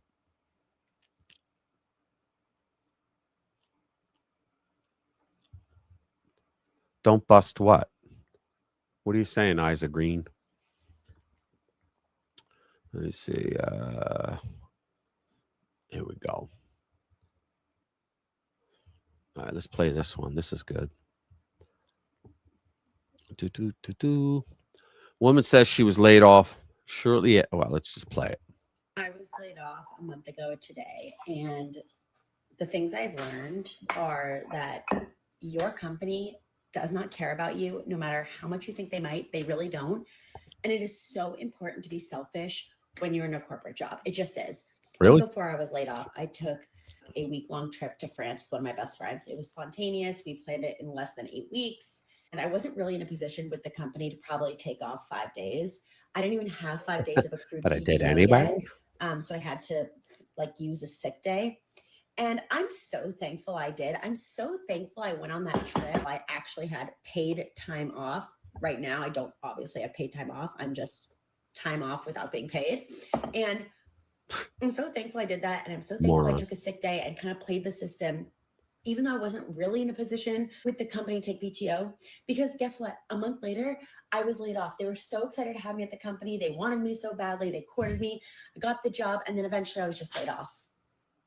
Just no big. And by the way, I got laid off. While I was on the call, they turned off my computer. So the company does not care about you as much as you think they do. I'm sorry. It's just They don't care about people that wanted to take off when they didn't have the PTO. And in order to kind of revolt that, you need to be more selfish. If you have unlimited, That's just unreal. Yeah, that's another thing. They're saying that these younger people are coming into jobs and they don't like that they have to actually work all day long throughout their entire shift. It's like they don't know a work ethic. They just don't. And I thought public schools, I know I'm naive. I thought public schools were supposed to prepare you either to go into the workforce or to get into college, right? They do neither. Because our public school system is it's less about the education of kids, and it's more about being a jobs program for adults. That's what it's become. Because again, that Democratic Party prank known as President Jimmy Carter put them at a cabinet level because the teachers unions gave him a boatload of money to get elected. So our public school system's effed. And that's why Trump is trying to get rid of it, because he wants it to go back to local jurisdictions so that the feds don't have tentacles in there. Right. And I'm sure your property taxes might go up because there's no more collectivism, collective property. We use property taxes to pay for schools. Right. So I'm sure they'll go up slightly, but you know what? I think it'd be worth it, because when you get the federal government out of it, you're just going to make out better. Here we go. Doc Rich. Here's one. Good old Doc Rich. He said, this is how it can be done. Ready? So when liberals want to complain about where we're getting all of the money to deport illegals, just show them this video. Here we go. That'll suffice. People are like, where's Donald Trump going to get all the money to deport millions of people? The same place you got it to bus them and fly them all across the United States. Yep. Put them up in hotels, give them apartments. I love this guy. Healthcare, and give them $3,500 a month on a debit card. That's where we're going to get it. We're just going to stop giving them that shit and throw them the out. It's pretty fucking simple. You guys already wasted billions of dollars getting them. See, now, bunch of you bigots in there. You would think this guy, he's going to be a left. He's wearing a turban on. No, the guy's actually pretty cool. Going to waste billions of dollars getting them the out of here and getting back to being Americans. So There you go. when liberals, Gotta love that. It was awesome. That was pretty awesome. I love it. Let's see. What else do we have?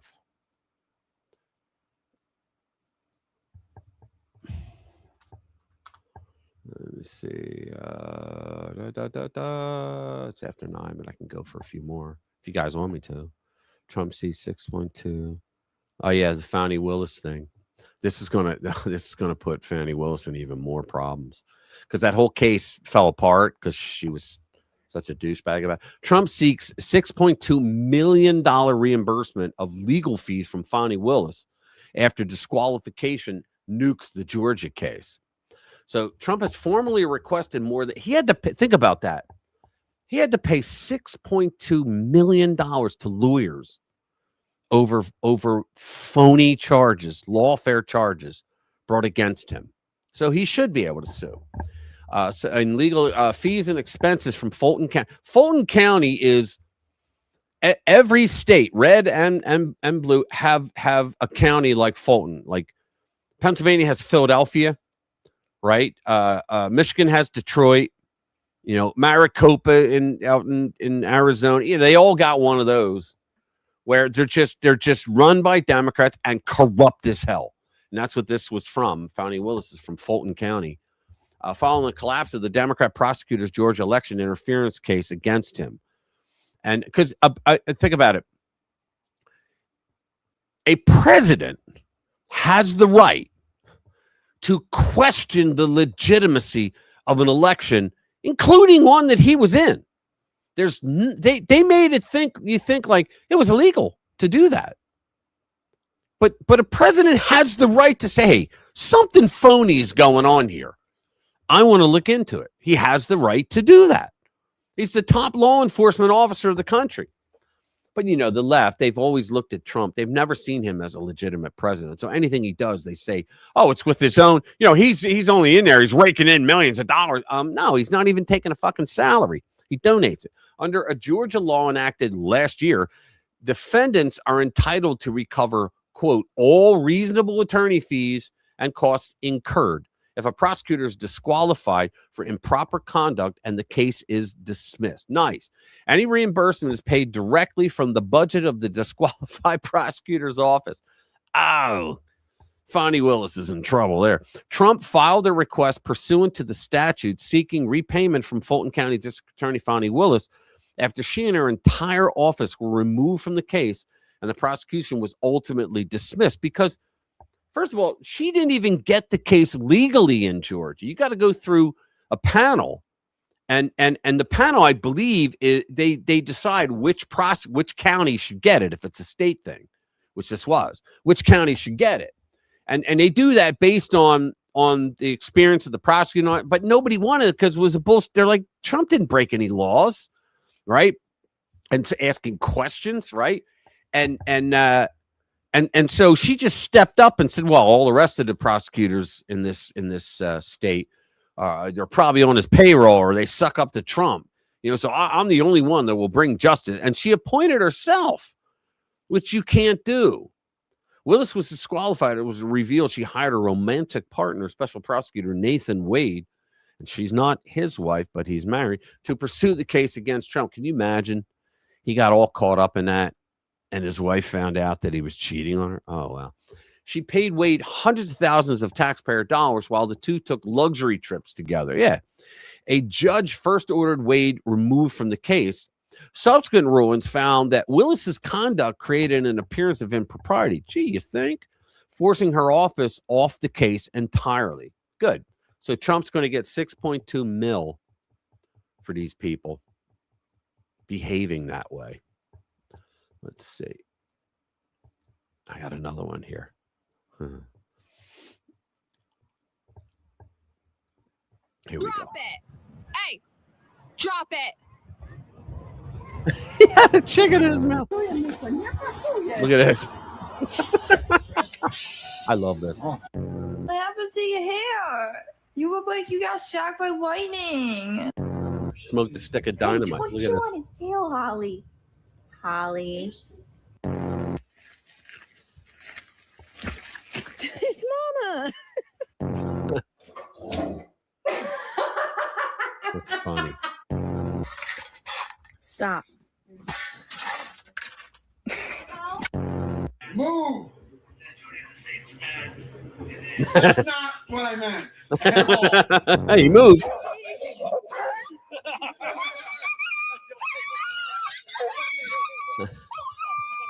He's not hurt. He's embarrassed.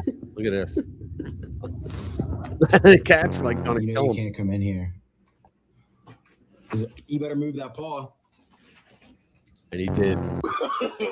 No. Oh no. How is this even possible? Laid right there. You feed them, you raise them, you send them to school. How's it going with your ducks? How's it going with your ducks? They're chasing him.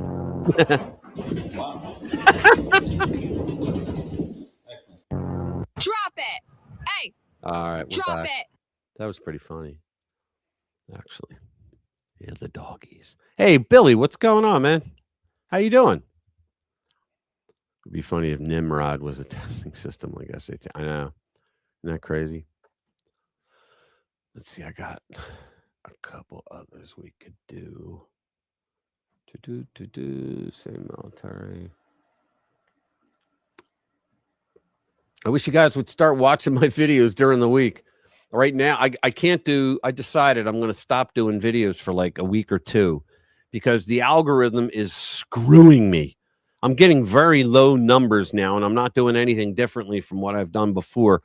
And so I learned that if you do something, like they're not punishing you, right? But if you do something that knocks you out of your niche for your algorithm, every YouTuber that does videos, you actually do have a profile that you don't see. It's like a hidden, they see it, but that profile has different things in it that say, okay, the way YouTube does it is they start you off by putting you into a ring of people, like maybe 500 people that would look at your niche and all that. If you do well in the first hour among that group, now they'll put you at double that, 1,000, right?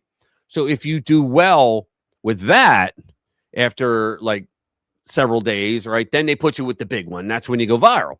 But what happens is if you don't do well, then your video gets nothing, right? And so for marketing, I was doing Google ads, and all of a sudden they start rejecting. The only one they put through recently was my Christmas one, because I might have sued the hell out of them for that. Like what religious discrimination or something? For goodness sake, it was a Christmas video, but they accepted that. But every other video now, and they never rejected any of them that I put in before, because I don't do crazy stuff. I only curse on my streams. I don't curse mostly in my videos, right? But they're just screwing me so bad. So if you guys could like start watching them, that maybe the algorithm will pick it up again. All right. I would appreciate it. Hang on. Let me see. There we go. Here's another one. This is good. JD Vance. Triggers woke liberal. Here we go. Reason that there is a housing crisis is that not enough houses have been built. And that we have 25 million people who shouldn't be here. Well, about a third of the construction workforce in this country is Hispanic. Of those, a large portion are undocumented. So how do you propose to build all the housing necessary that we need in this country by removing all the people who are working in construction? Well, I think it's a fair question, because we know that back in the 1960s, when we had very low levels of illegal immigration, Americans didn't buy houses, didn't build houses, but of course they did. People say, well, Americans won't do those jobs. To work in construction? Americans won't do those jobs for below the table wages. They won't do those jobs for non-living wages. The reason that there is... You gotta love it. You gotta love it, man. Yeah. The Dems have always said, that, they do jobs that Americans won't. I remember Levin one time put out this piece, and he did like all the research on it. It was like, you're full of shit. Every one of those jobs that you say Americans won't do, Americans are definitely doing them. So it's not a reason to keep illegals in the country. Good Lord. Fuck's sake, look, interact with your chat. I'll double check. Will do. Thank you, guys. I appreciate it. Yeah, they're kind of screwing me, but I don't think they're doing it intentionally. I think it's just that I must have done something that got it, that got a check mark in my profile, if you will. And now they're like, nah, this guy, we ain't going to pass him. So from what I hear, if you don't do videos for like a week or two, right? I wonder if live, because I'm always going to do the streams. But if you don't do them for like a week or two, it cleans out, you know, it cleans out your profile, and then you could come back in and start getting views again. Because I don't know what I did differently. I haven't really done anything differently from all that. All right, guys, over 3 hours. Thank you all for being here. I know you guys could go anywhere on a Friday night, but you spend time with me. Awesome. Love you all, man. I got to go. I got to get out of here. Got to get up early tomorrow. Got a million things to do. So thank you very much, guys. I appreciate you guys being here. And thank you for guys that donated. That always helps. And plus, you know, I love you anyway. But you guys are technically the best chat here, even though a lot of people that do watch don't actually chat. But it's cool. I love you all, man. Thank you guys for being here. Have a great weekend. Please watch my videos. Love you all. Hillsdale College is actually a pretty good college. 30. Hey, Ron, dude, Ron Lally. Oh, I can't say the word. Don't say the word, because that's one of the 2 words. If you say it, you get kicked off YouTube. We used to see you, Gina. See you, Bass. Yeah, it was. Ron and I go way back. We worked together at a place called Volt Information Sciences that treated you like crap, but we were both QA artists back then. We would test software. This is like in the late 80s, right? And we had a really good time. We had a really good time back there. But then he left. He went out. Now he lives in Nancy Pelosi's district, and we forgive him for that. Yeah, the quiet ones you need to watch. That's exactly right. Yeah. Yeah, and then it was the 90s. All right, whatever. I can't remember. I'm old. I can't remember. Yeah, I am old. But yeah, and he you know, he's a musician and all that, so you know, we hung out for a while. But then he had to move out there, and he lives with the homeless on his streets, thanks to the California Democrats. No matter where you live, they got what's a Nimrod? Oh, Nimrod is a biblical thing, and are you being serious? You don't know what a Nimrod is? There was a King Nimrod, and he was a fool. And so when people came up like biblical, you know, hundreds of years ago, when people were building nations and all that, they were still very religious. They read the Bible all the time, and they knew about Nimrod. And Nimrod had something to do with, I think it was, what did they call it? It was, we'll use bricks. No, we'll use stone and stuff like that. It was, what was it called? Damn, not Babylon. It was the tower, the Babel, whatever tower. Serious, what the fuck? Yeah. It was where who was it? I think it was the Israelites said, no, we'll use stone. Whereas the Egyptians, I think it was, maybe it was, where they said, similar to a dipstick. That's Tower of Babel. Thank you. I knew. See the audience here. The chat here is brilliant, unlike your gracious host. But it turns out, the Tower of Babel. Thanks, 40. The one side said, we'll use bricks, and the story goes the other one. Yeah, thank you, wife. And the other one, how you guys doing, by the way? And the other one was, no, we'll use stone. And the whole difference with that symbolically written stuff meant was, with bricks, everybody in society will be the same. You will look the same. You will behave the same. You will conform, right? With stone, everything's different, but it's just as powerful a wall, right? That's what the whole thing was. But I digress. It's freezing out there. What is it, like in the low 70s? My God, how are you going to handle that? Oh, that's right. You're up near the San Francisco area. That's right. Yeah, it's a little chilly up there. Yeah, out here today, it's we're having balmy weather. It's 51 right now. We were 65. See that, you bastard? Yeah, we were in the 30s and 20s last week. Yeah, it's not good. That's why I'm wearing the sweatshirt, because it was cold. I'm in an office in a basement, and it gets cold down here, even though I have heat. So below Oakland, yeah. All right, guys. Again, love you all. Nimrod Education Center. Yeah, the Leering Center. I'm gonna make a shirt for the Leering Center. Yeah, I was thinking of doing that. All right, guys. I'm out. Have a good one. Love you all. Bye.